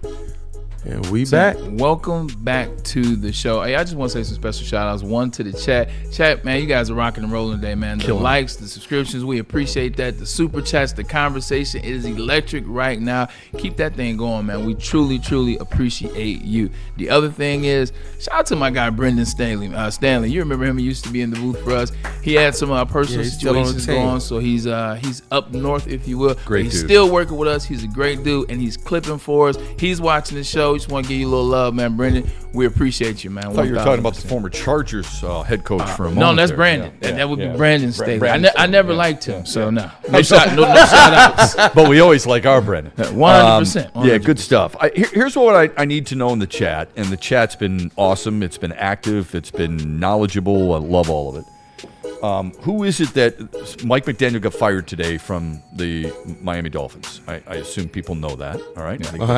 Yeah, the chat is loving it. Yeah, I think it's fair to assume. Okay. Knowing that, tell me, and look, he spent 4 years in Miami. So kudos to him for making it and doing what he did. In 2022, they were pretty good. They weren't great, but they were pretty good. In 2023, they were the number one in total offense with him at the helm. This past season, so I don't know what year you want to gravitate to. If you're a big fan of Mike McDaniel, you're going to look at 2023. Yeah. If you have questions about Mike McDaniel, you're going to look at this year. And you're going to say, they averaged 20 points per game, 300 yards per game, 180.5 through the air, and 120 on the ground. Yeah. Nothing special there. Okay. Go ahead and add Tyreek Hill to that. Okay. Losing him? Yeah. I'm saying add him to the season. Yeah. That looks a little different. It might. You still have Tua Tagovailoa, who he was supposed to make into a Pro Bowl-like player and never really did. 2 years ago, 2023, he was. In San Francisco, he was the offensive coordinator there for a year. He was an offensive assistant. He was a run game coordinator, and then he became the offensive coordinator for 1 year in San Francisco. During that season, they were third in yards, 13th in points. I don't know what matters most to you, but, I mean, you got to score. So he was about middle of the pack. I mean, we're talking about 32 teams. He's 13, so roughly middle of the pack, all right? I'm wondering what the fascination is with Mike McDaniel. I'm not saying he would be a bad pick. I'm just trying to figure it out. Now, I said yesterday, what about a guy like Cliff Kingsbury? Here's what you could say about Cliff Kingsbury. They averaged 21, 319, 184, and 135, respectively. Nothing great, I could say. Terry McLaurin was out for a while. Jaden Daniels was out. Daniels was out for a while. Majority of the season. So I could say that and try to defend a little bit of... And it would be legit. And it would be legit, I think. I don't know who fits best. Brian Dable, probably a lot of people would like. When he was at Alabama, they were 15th in the country in scoring. He's been an OC at a couple of different places, including Buffalo, where he took over the third worst offense, turned him into a top 5 in year 3 and 4. Yeah. But you know Brian Dable. I don't. I do. And there's a certain character and there's a certain air that comes with him. Yeah, and there's a certain personality that has to fit. I'm just wondering why people are so high on Mike McDaniel after he just got fired from Miami and why we like fired former because head he coaches. didn't fired as the offensive coordinator. He got fired as the head coach. And it goes back to the conversation with Dan Campbell. Dan Campbell was a damn good coach. I don't know if he's a coach / offensive coordinator. Mike McDaniel is a really good offensive coordinator. No, he only did it 1 year in San Francisco. That happened to be Brock Purdy's rookie year. Didn't put a lot of points on the board. But those dudes were in the red zone all the time. Those dudes were always cooking up. You saw what he did in Miami when he had Tyreek Hill, when he had Raheem Mostert, as well as Devin A. Chan, and how that thing started rocking and rolling. They put up 70. I know Denver wasn't that good. They put up 70. It's the NFL. You don't score 70 points in the NFL unless you know what you're doing on the offensive side of the ball and maybe some special teams help. But he is a guy that understands offense. Kyle Shanahan, Sean McVay, these are guys that I'm leaning on. These are guys that are producing trees in the NFL where you're getting the most offensive production around the league. They come it comes off the Kyle Shanahan tree because McVay comes from Kyle Shanahan. So I think that's what people are looking at too. And maybe he'll find his smile. And this isn't me lobbying for him. Yeah. But this is me just kind of maybe understanding a little bit. It gets tough, man. And when you're not built to be a head coach. Just because you're good on the one side of the ball, that don't make you a head coach. And I think that's – and Miami is a difficult situation. It's been difficult for a while. I think that he's looking for a smile, and I think a lot of fans in the chat are like, hey, look, maybe that smile is in Detroit. Maybe this is where you fall in love with football again, because he looks so out of it this season at times. Like the hair was over here and over there, and the glasses were half on. And kind of like Dan Campbell a little bit, you know what I'm saying, when he gets like that. But I think you take the head coaching responsibilities away from him. Now he's focusing on one side of the ball. I think you can get the most out of Mike McDaniel. Maybe that's why people are leaning. And plus, he's new. Like, people want that new thing, that new young and innovative. Young and innovative. Yeah. Yes. Young and innovative. That can drive them Ferraris. That's exactly what they think. Yeah. So. That's what we all think. If you're young, you're going to be innovative.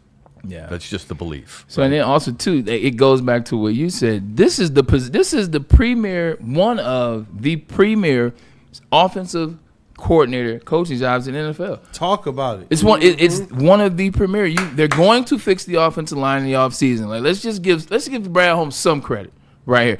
They'll fix the offensive line because they know they can't do what they did last year. So they know they have to fix the offensive line. Tate Riley to be better. The offensive line being better, I'm looking at it as an OC. Damn, they got Jameson Williams, and he actually came on last year and got really strong towards the end of the year. He now can be a number one if he needs to be. I know who's on the opposite side of him. I know who's in the backfield. I know who's quarterbacking the plays, and I know who's coming back at the tight end position. Looking at it from that, this is a place where I can go, revamp myself, figure it out, have some fun doing it, and it's a great environment. I think the environment of what the Lions have created and his skill set, a guy like Mike McDaniel could come in here, man. It's a good sales pitch. It really is. It's a really good sales pitch. The Lions should consider using you to help sales pitch it. Somebody said Cliff Kingsbury needs mobile quarterbacks. I don't think he needs mobile quarterbacks at all. Patrick Mahomes, just because he's had them doesn't mean that he needs them. He also had Colt McCoy a couple of years. His best year in Arizona. Colt was sneaky. He was okay. His best year in 2021, Colt McCoy started a few games. He won a couple. Yeah, had David Blau as one of his quarterbacks in Arizona. Just because he's had Kyler Murray, and by the way, there wasn't a lot of success there with Kyler Murray, and Jaden Daniels, and it was one good year, one not so good year, doesn't mean that he has to have them.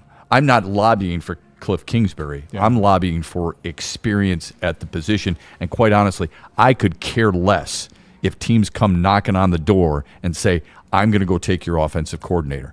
Good. I hope it's a revolving, flipping door, because you know what that means? That means they've done something well. That means your team has been successful. When other teams want to come calling and say, hey, I want to talk to Ben Johnson, I want to talk to Aaron Glenn, that means they did their jobs well. Yeah. How many teams go and say, hey, I know you guys were under 500. I know you guys struggled and were like 25th in the league in points scored. I want to talk to your OC. Nobody. Yeah, but the difference is it's not just an OC. Like, this isn't me trying to go poach an OC that had a bad year, who wasn't the head coach. This is a guy who's doing both that is not equipped to do both. Like, let's just say Dan Campbell got fired in 2 years, I'm not going to hire him as an offensive coordinator because he was bad as an offensive coordinator / head coach. Right. Now, it didn't work like that. I'm looking at him solely for the offensive coordinator job, and I'm realizing all he's going to be focusing on is the offense, and being innovative, as Sweet Potato Cam said over there. So I don't think it's necessarily about the totality of what he was as a head coach / offensive coordinator. He wasn't equipped to be a head coach. He was overwhelmed. It was too much for him. You take the head coach job off the table, and now you're just focusing on these 25 guys. I think it could look different. I do wonder if Mike McDaniels can be in some of these offensive coordinators that the Detroit Lions may have an opportunity to look at, if any of them will fit that Jim Schwartz role, who I thought was a little over his head as a head coach of Detroit, but as a defensive coordinator, though, there's been times when I was looking at him like, gosh, can we get him back here in Detroit? He's been 4 stops since being a head coach in Detroit. All 4 of those teams have had the number 1 or number 2 defense at some point. He's only had 1 stop not be number 1. He knows his proverbial blank. Thank you, Kramer. Of how good he's the equivalent to Josh McDaniels, who was the offensive guy in New England for as many years, right? Tom Moore, who was the offensive guy in Indianapolis while Peyton Manning was there, right? Came from Detroit. There you go. Right? So I'm with you on that. I don't know if Jim Schwartz would come back here, okay? Yeah, but I would take him as a DC. I know he wouldn't go to the Chargers. Yeah, you're right. He definitely wouldn't go to the Chargers. Listen, there's some deals. really good, not that they need to get rid of Jesse Minter, there's some good defensive coordinator options out there if Detroit chose to go that direction. There really are. I mean, I like Raheem Morris. I think he's a really good defense. And I like Calvin Shepard too, but you're right. There's some good options, bro. Yeah. I mean, that's a different discussion for a different day on whether or not that needs to be addressed. Somebody said, Shep, Mike McDaniel has proven that he can run an offense. Yes, he has. I'm not going to deny that. I'll just give you the last 2 years, his offense that he runs in Miami ranked 25th and 22nd. Yeah. And when he was in San Francisco, from a point standpoint, they ranked 13th, which was okay. All right? We're not getting Sean McVay here. We're not getting Bill Walsh.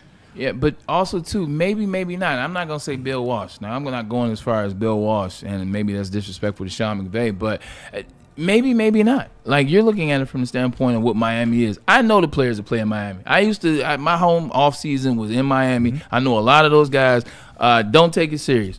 Those guys get paid and they go to the beach. A lot of those guys hang out. It's hard to keep the culture in Miami because all they're waiting for is the 1 week where they know they're no longer in the playoffs, and now they're on South Beach, now they're at Live, now they're at Story, now they're hanging out, now they're doing what Odell Beckham did and going out on these boat cruises when they should.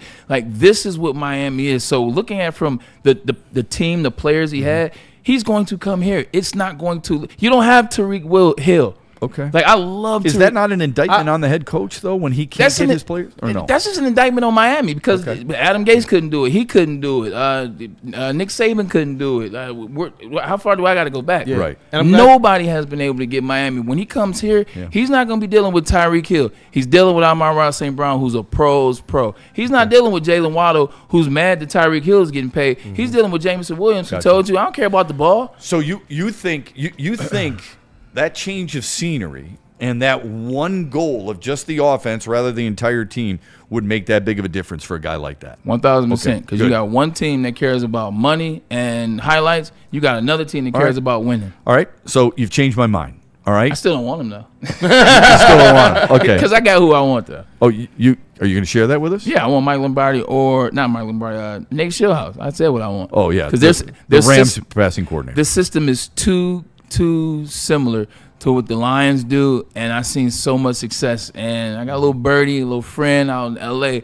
that it's not as much as Sean McVay as people think. That's the other thing about getting people that come off of these trees. Kyle Shanahan. Because what Sean McVay does, he came off Kyle Shanahan's tree. It's not exactly like Kyle Shanahan. He added his own spin to it and got a little bit better. All these coaches that come there, they get the basis of how to run that offense, that West Coast, and move that. But then they add their little niches and their little nuances to them. So that's why I want somebody off of the Kyle Shanahan tree, I guess. And I like the way which is the Mike perspective I really like that. Yeah. And Shieldhouse seems like a really hot name.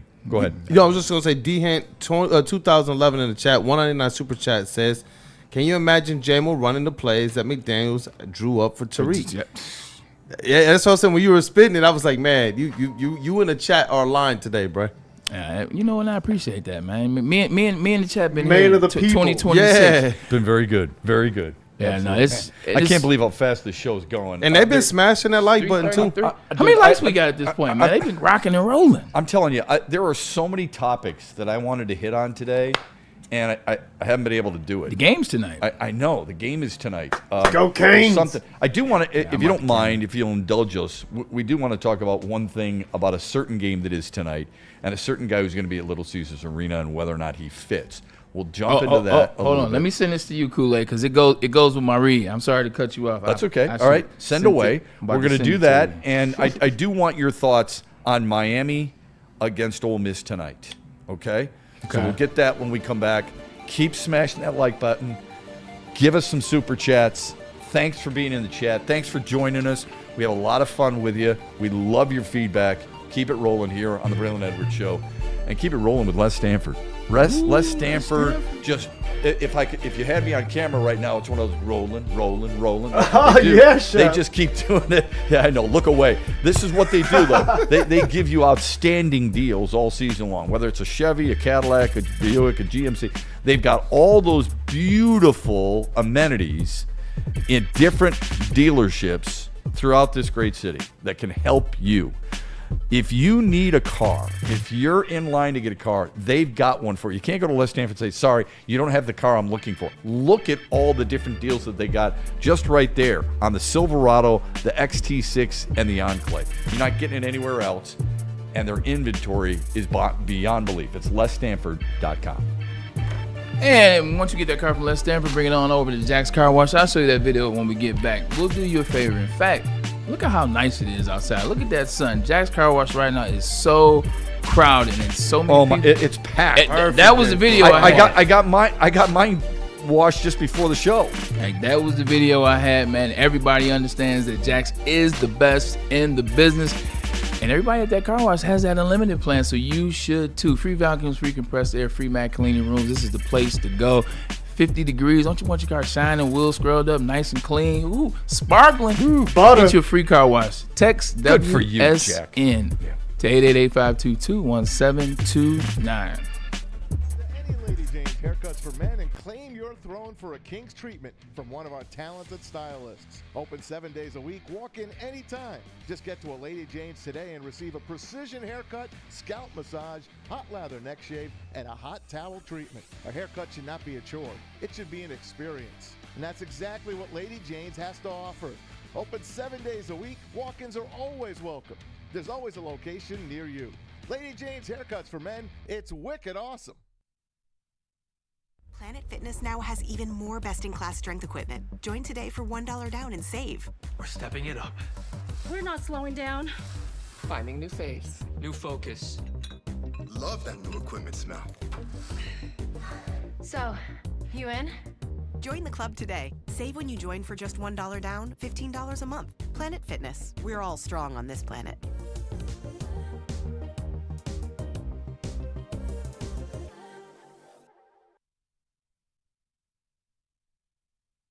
You know how some things are so good they should be world famous, but they're not? Our house-made vinaigrette is one of those things. And the antipasta salad, we drizzle it over. Same with our hand-battered chicken tenders. Original recipe soups and pasta sauces. It's almost as if our original world-famous Detroit-style pizza is mocking them. And that's not very nice. Gives away more cash and prizes than Woodward Sports. You don't believe us? Here's our latest $10,000 winner. You know, you guys posted, hey, if you guess all this stuff right, we'll give it's $10,000. I'm like, okay, well, why the hell not? And the winning doesn't stop there. How about our Outkick Your Coverage winner? I think you won. We got to call everybody. This guy's got a hot girl. Bigger prizes, bigger giveaways, cash, merch, tickets, and more. All from the biggest sports network in Detroit. No one does it bigger and better than Woodward Sports. Make sure you're following, liking, subscribing on Instagram, Facebook, X, and YouTube for your chances to share in the winning. From Detroit's #1 sports network, Woodward Sports. Head to woodwardsports.com and click on Shop. Get the latest in Detroit sports apparel and exclusive Woodward Sports gear. Woodwardsports.com can get the whole team outfitted. Love the Pistons, Red Wings, and Tigers? We got something for you, too. Shop online at woodwardsports.com.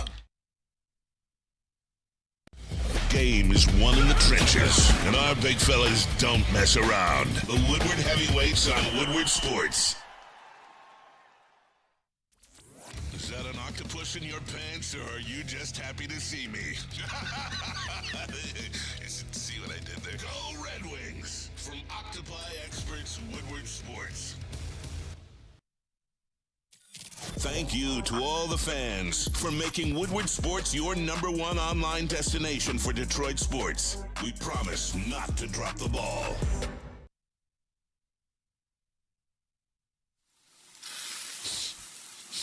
You smell that? That's Brad Holmes cooking. And the off-season smells good. Woodward Sports.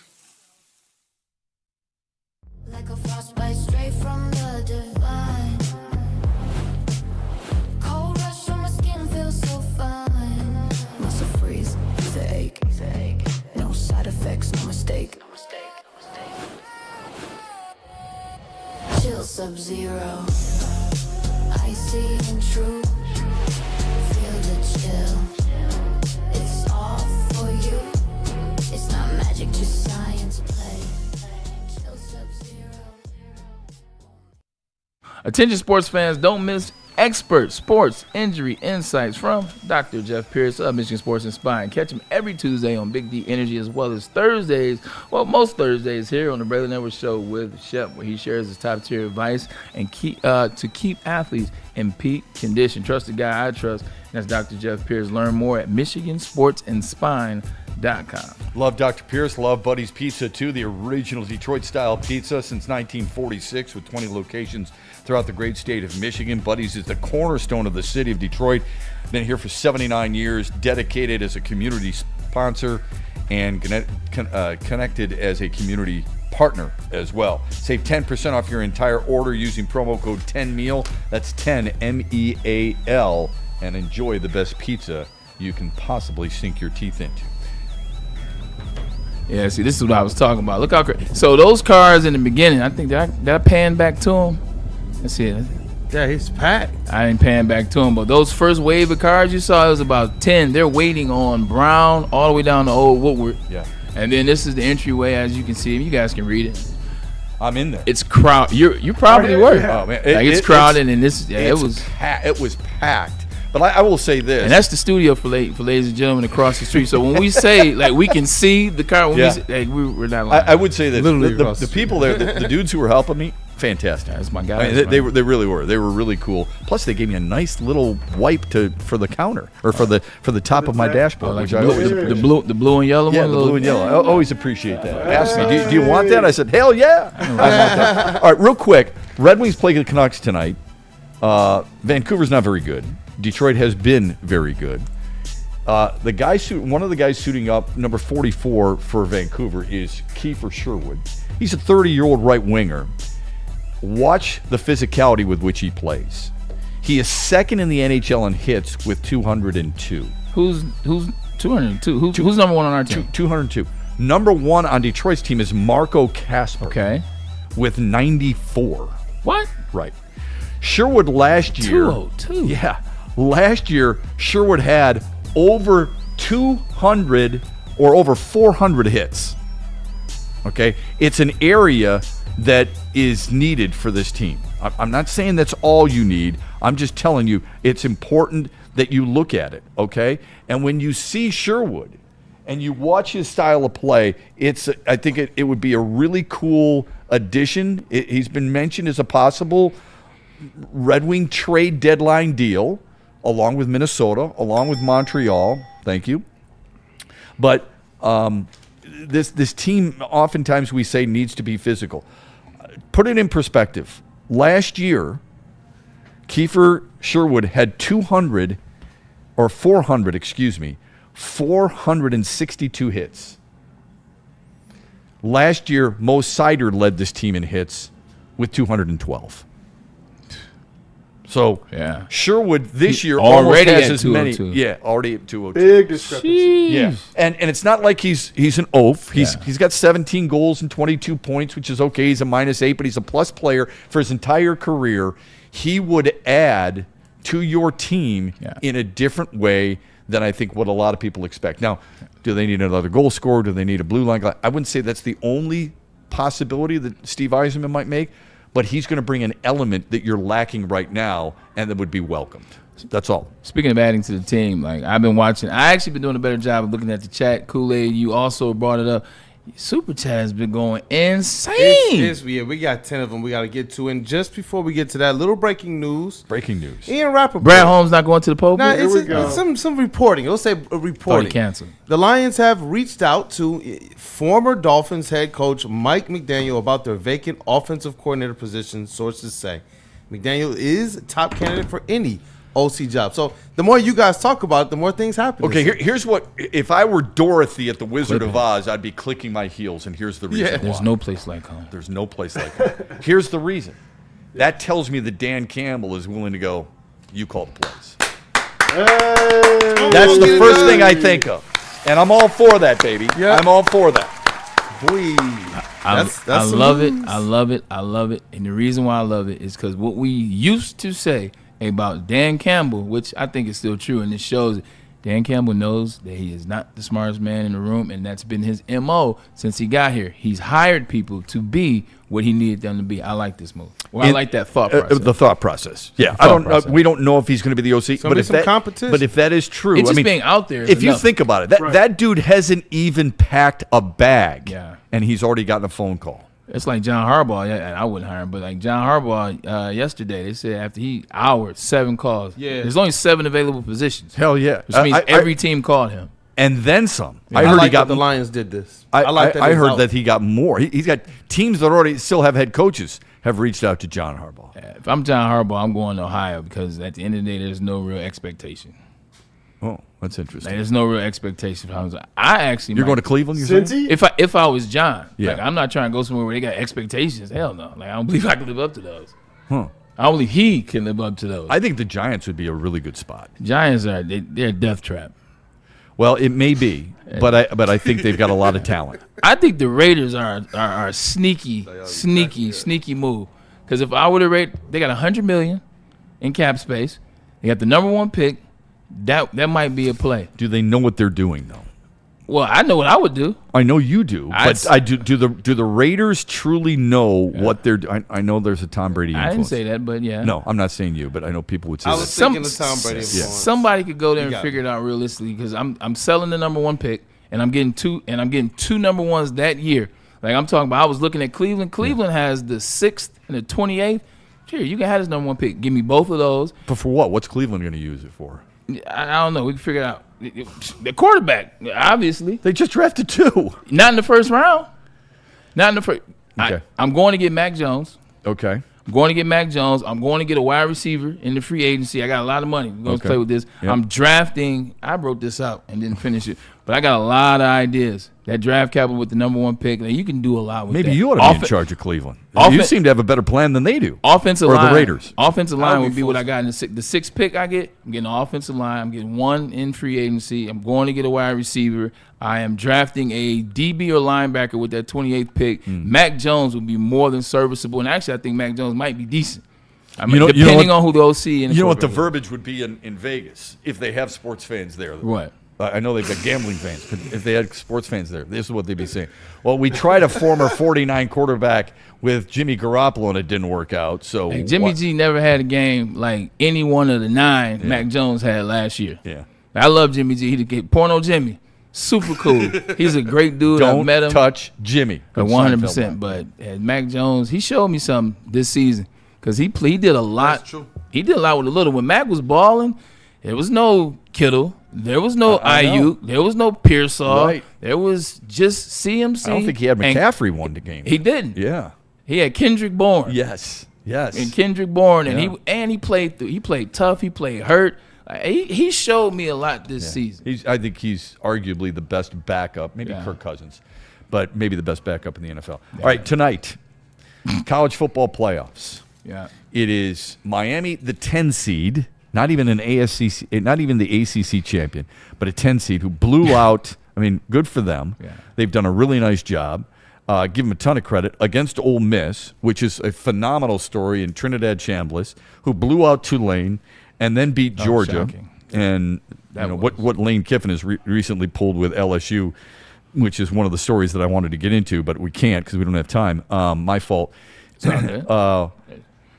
I don't think he even expected them to beat Georgia. Who do you like tonight and why?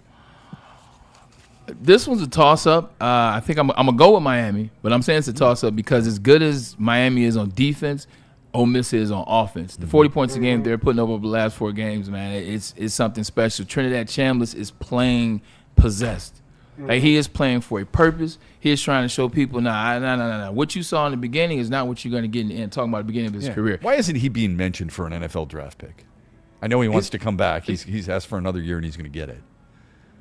Because I feel like his run now and what he's doing now, this is like last 3 games. Yeah. Like, this is the last 3 games, him playing this elite. This good. Before, he played okay. Yeah, but pretty good. But he's a dual threat. A lot of running early on in the season, a couple passes off play action, some RPO stuff, kind of like Denard Robinson. Right. Wasn't a used to starter do. at the beginning of the year. Exactly. So, yeah. Now he's turning it up, and obviously everybody saw that 362 last week. Yeah. But offense, they're elite on offense. I saw a stat where they have 2,400 yards after catch this season. Oh, my goodness. Let that sink in. 2,400 yards after catch. That's outrageous. It sounds like Jared Goff. Oh, wait a minute. Did I say that out loud? But that was pretty funny. Here comes Stick in the chat. 30. They average 37.5 points per game. Ole Miss does. That I'm is going 10th Miami, best in though, the country. because their defense is the most consistent unit on any team left in the playoffs.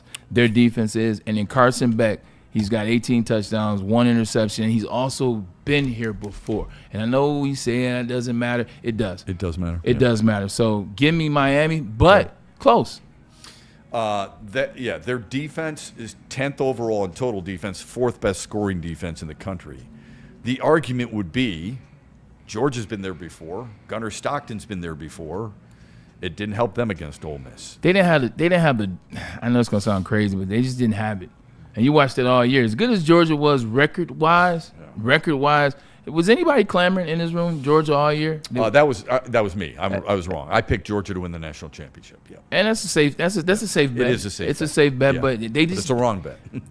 they got close. Okay. They just didn't seem like it this year. So you're right. They had been there before, but not the same inspiration. I didn't hear Kirby They didn't Smart. have the juice, really. They didn't. I didn't hear Kirby Smart talking like he did 3 years Right. ago when he had one of the dopest pregame speeches I've ever heard. A lot of F-bombs in that speech, and they went out there and spanked you know who. So just not the same team, man. I think this Miami team is back. I think Cristobal is finally he's figured it out. He's ready to shove it to the max. 2001 is our last championship. Let's get to some super chats. Freshman year. And anything in the mailbag for Braylon here. We had Eric on Crouch. We had Oh, yeah. we had E on the show. Eric Crouch. Yeah, loved it. Yeah. Great dude. That game. Yeah, really We'll good. take a quick one We'll take first, a quick and then we'll break. come right Black back for Rock super- and Lady super James, chats. and when we come back, we'll get to the super chats real quick on the Braylon Edwards Show. I was going to complain about doing reads, but you know what? I never do that because I mean the lights are still on. Black Rock Bar and Grill is sizzle above the rest. And don't forget, when you come down to Black Rock, you mention Woodward Sports, get 20% off your bill. I don't know about you, but I can use 20% off my bill. I'm not that proud not to take that discount. They launched a whole new menu, but they're still returning that old sizzle and making a new sizzle. Prime sirloin is still here. Not just a meal, but a top rock experience. All the platters, all you can eat platters, still 20 bones.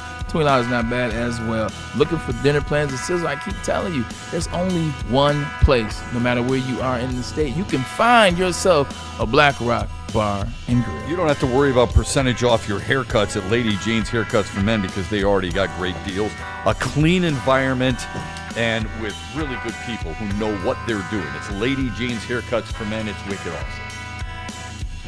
You know how some things are so good they should be world famous, but they're not? Our house-made vinaigrette is one of those things. And the antipasto salad, we drizzle it over. Same with our hand-battered chicken tenders. Original recipe soups and pasta sauces. It's almost as if our original world-famous Detroit-style pizza is mocking them. And that's not very nice. Fitness now has even more best-in-class strength equipment. Join today for $1 down and save. We're stepping it up. We're not slowing down. Finding new faith, new focus. Love that new equipment smell. So, you in?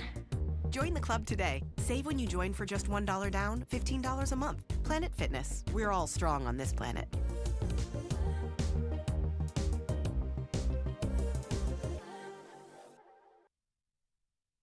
Like a frostbite straight from the divine. Cold rush on my skin feels so fine. Muscle freeze, the ache. No side effects, no mistake. Chill Sub-Zero. Icy and true. Feel the chill.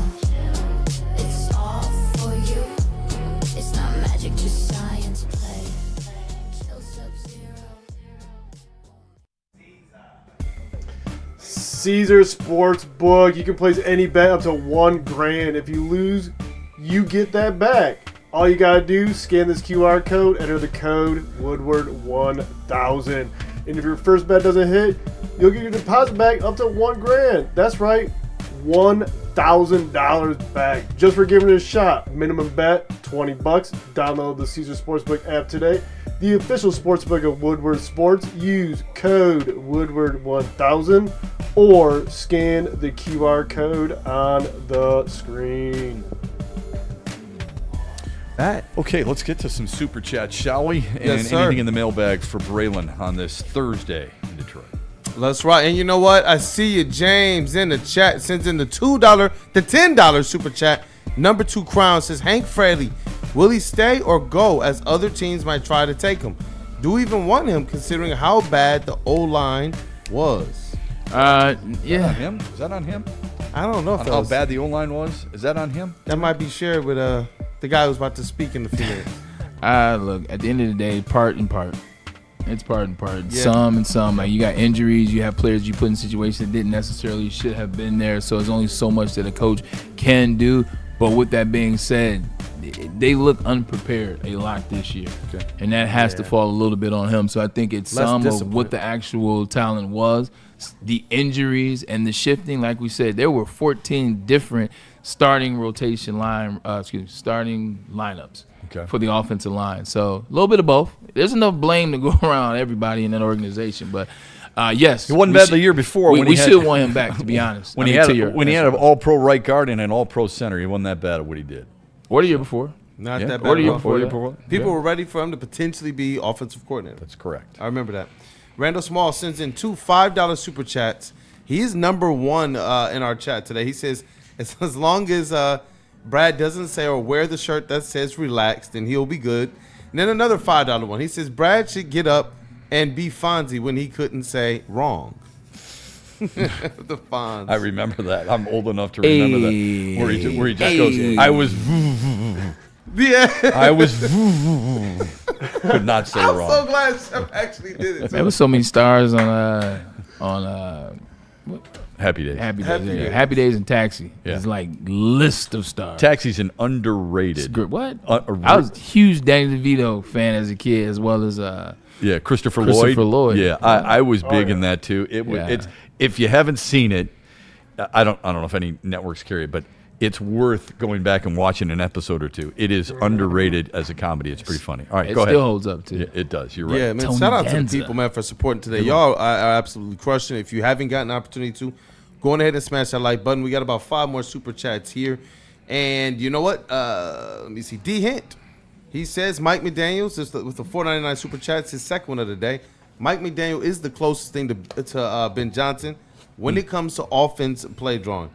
Giving him the keys to a loaded offense like ours would be wild. I think that Mike McDaniels is a Ferrari driver. I think he can do it. Okay, good. I like that. The one thing, you're right. The one thing that I would just ask, I would have to sit down with obviously you have to sit down and interview and go through the interview process. There was a lot that went on in Miami. There was a lot that went on with Miami as it relates to his mental, as it relates to coaching, as it relates to falling in and out of love, et cetera, et cetera. Where is he at? Like, where's his head at? 'Cause a lot of times you can't just disassociate yourself from a stink, if you will. We all like shiny new toys. Yeah. I think you got to be careful, especially when you don't know the guy and you haven't necessarily followed it. You think you have, but you haven't necessarily followed it. That's why they do due diligence, and that's why they do a lot of interviews with people who are associated with the individual they might be interested in. All right, go ahead. Yes, sir. Charles in the chat asked a very interesting question. He says, Dan Campbell is proven, but is Brad Holmes? With a $2 super chat. Dan Campbell is proven, but is Brad Holmes? I don't know how to take that. I think they're equal. Yeah. Because realistically, the first year that Dan Campbell didn't have Ben Johnson and Aaron Glenn, we go 9-8, we don't make the playoffs. So to that point, I'd say they're in the same spot. I wouldn't put one above the other. I understand why people have some speculatory motives with Brad Holmes these days. When you say he's proven, if he's won back-to-back division titles and got a team to an NFC championship game and had the best record in franchise history, that's proven to me. Doesn't mean it's good enough yet, but as far as provenness is concerned, 100% he's proven. That's a great answer, actually, from both of y'all. Well, Charles. that's the only reason why. Hold on, let's stick with this one for 2 seconds. I was like, this is the only reason why is because the Nick Sirianni conundrum. Because Nick Sirianni goes to the Super Bowl, and then the next season they're talking about firing him. Nick Sirianni wins the Super Bowl. This season they're talking about firing him, and it's not just they, as in a proverbial they. A lot of individuals. So he went to the Super Bowl and was improving. Won a Super Bowl, and so. Well, he may have been proven. That doesn't mean you can be proven and still people want you fired. Okay. I have no problem with that. Fair. You can be proven and people still want you cut. Fair. That happens too. You know what? He's moved on from their quarterback. I got cut out. Yeah. There you go. Right. Good example. That is, that's a good one. Charles in the chat with the $5 super chat says, there is a lot, but one thing are the rookies learning from and are the vets teaching. You guys are right. Get people for the position.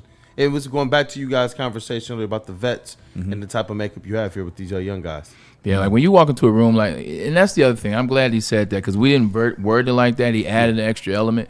When you, like, Tariq Hill's not trying to help anybody out. And I know this. I know this for a fact. Like he's not watching film. He's not helping. They're not vibing and doing the things and getting better. Like that's what you come here. So Mike McDaniel doesn't have to worry about policing his guys or are his guys like taking control of the concepts and the things of that nature. Like that's what you get here. You don't have to put in extra effort. Like I got to track Tariq down. I got to track Jalen down. Are you guys working with the young guys and this, that, and the third? It's part of the appeal. He wouldn't have that problem here. Right. Yeah.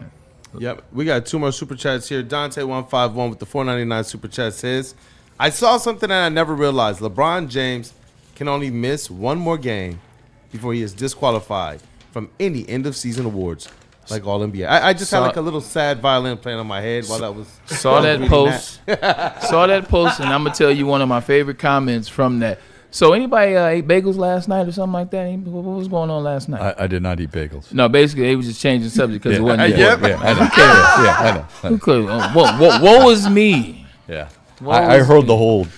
Check my birth certificate. This is when I was born, even at the time, which is pretty impressive. 12:34 a.m. Also tell. I thought it was in the afternoon. So, that's yours. That's mine. Okay. 1, 2, 3, 4. Oh, nice. That's how you remembered. I have no clue. That's true. Last one. Michigan Go Blue with the $4.99 military chat.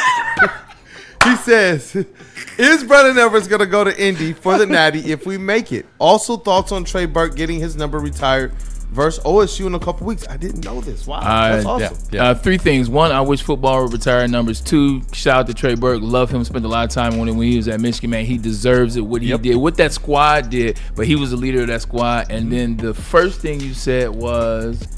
First question. Are you going to the Natty? Oh, yeah. 1,000%. 1,000%. Because from the time that I met Dusty May last year at the Grand Prix, he welcomed me with open arms, told me whenever I want to come up, which I will be going March 8th for that Michigan State game.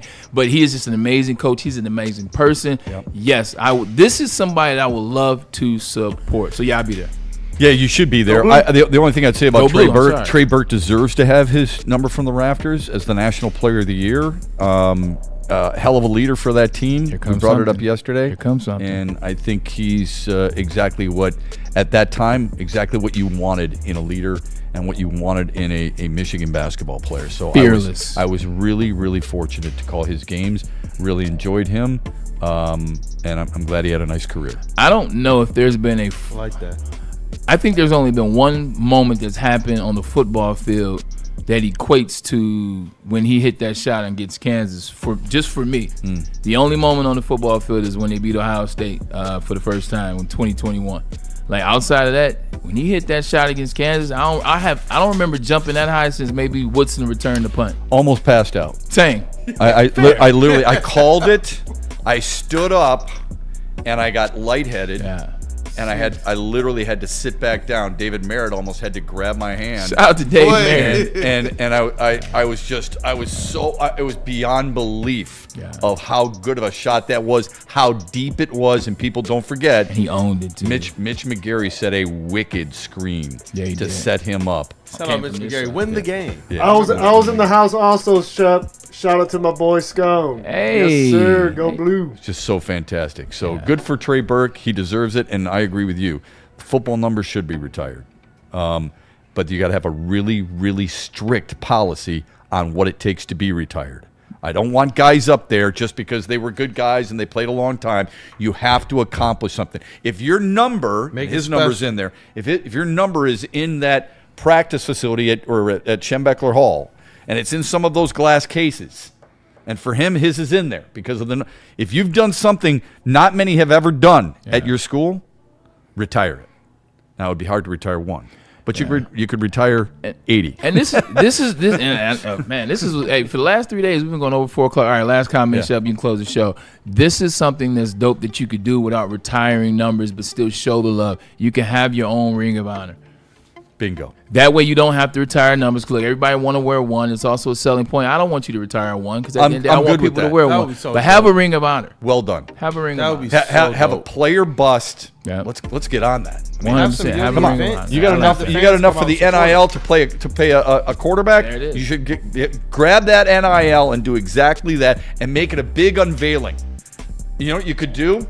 Every home game, we're going to honor a different guy. Okay? Slowly do it. All right. I like that. And then how they do it with their Ring of Honor is because the Jets do this. Like, they don't put it at MetLife because you can do it because you got Giants and you have Jets. So they do it in the practice facility indoor. Right. Michigan's practice facility indoor is like literally top 5 in the country. Oh. You could put it better all than over, NFL teams. 1,000%. It's better than Allen Park, I tell you that. You could put it around the indoor facility. That's how the Jets do it. I like that. And it looks dope too. Personally, I'd like busts. I like busts. Well, that's a drop. Yeah. I like that. That's why I was like, I like that so people can read about the player. Spinny, he gave you one. Yeah. I actually like both. We're out of here. We'll see you tomorrow, too. Appreciate you, Chad. Looking for your daily sports fix? Look no further. Join Braylon Edwards, the University of Michigan legend. Lofting it right corner of the end zone for Braylon, up in the air. Touchdown, Michigan! And Shep. Do you believe this comeback? Your favorite sports commentator as they tackle the hottest topics in the world of sports. Catch the Braylon Edwards Show with Shep, Monday through Friday from 2 to 4 p.m. on the Woodward Sports Network. Get ready to laugh, learn, and love sports like never before.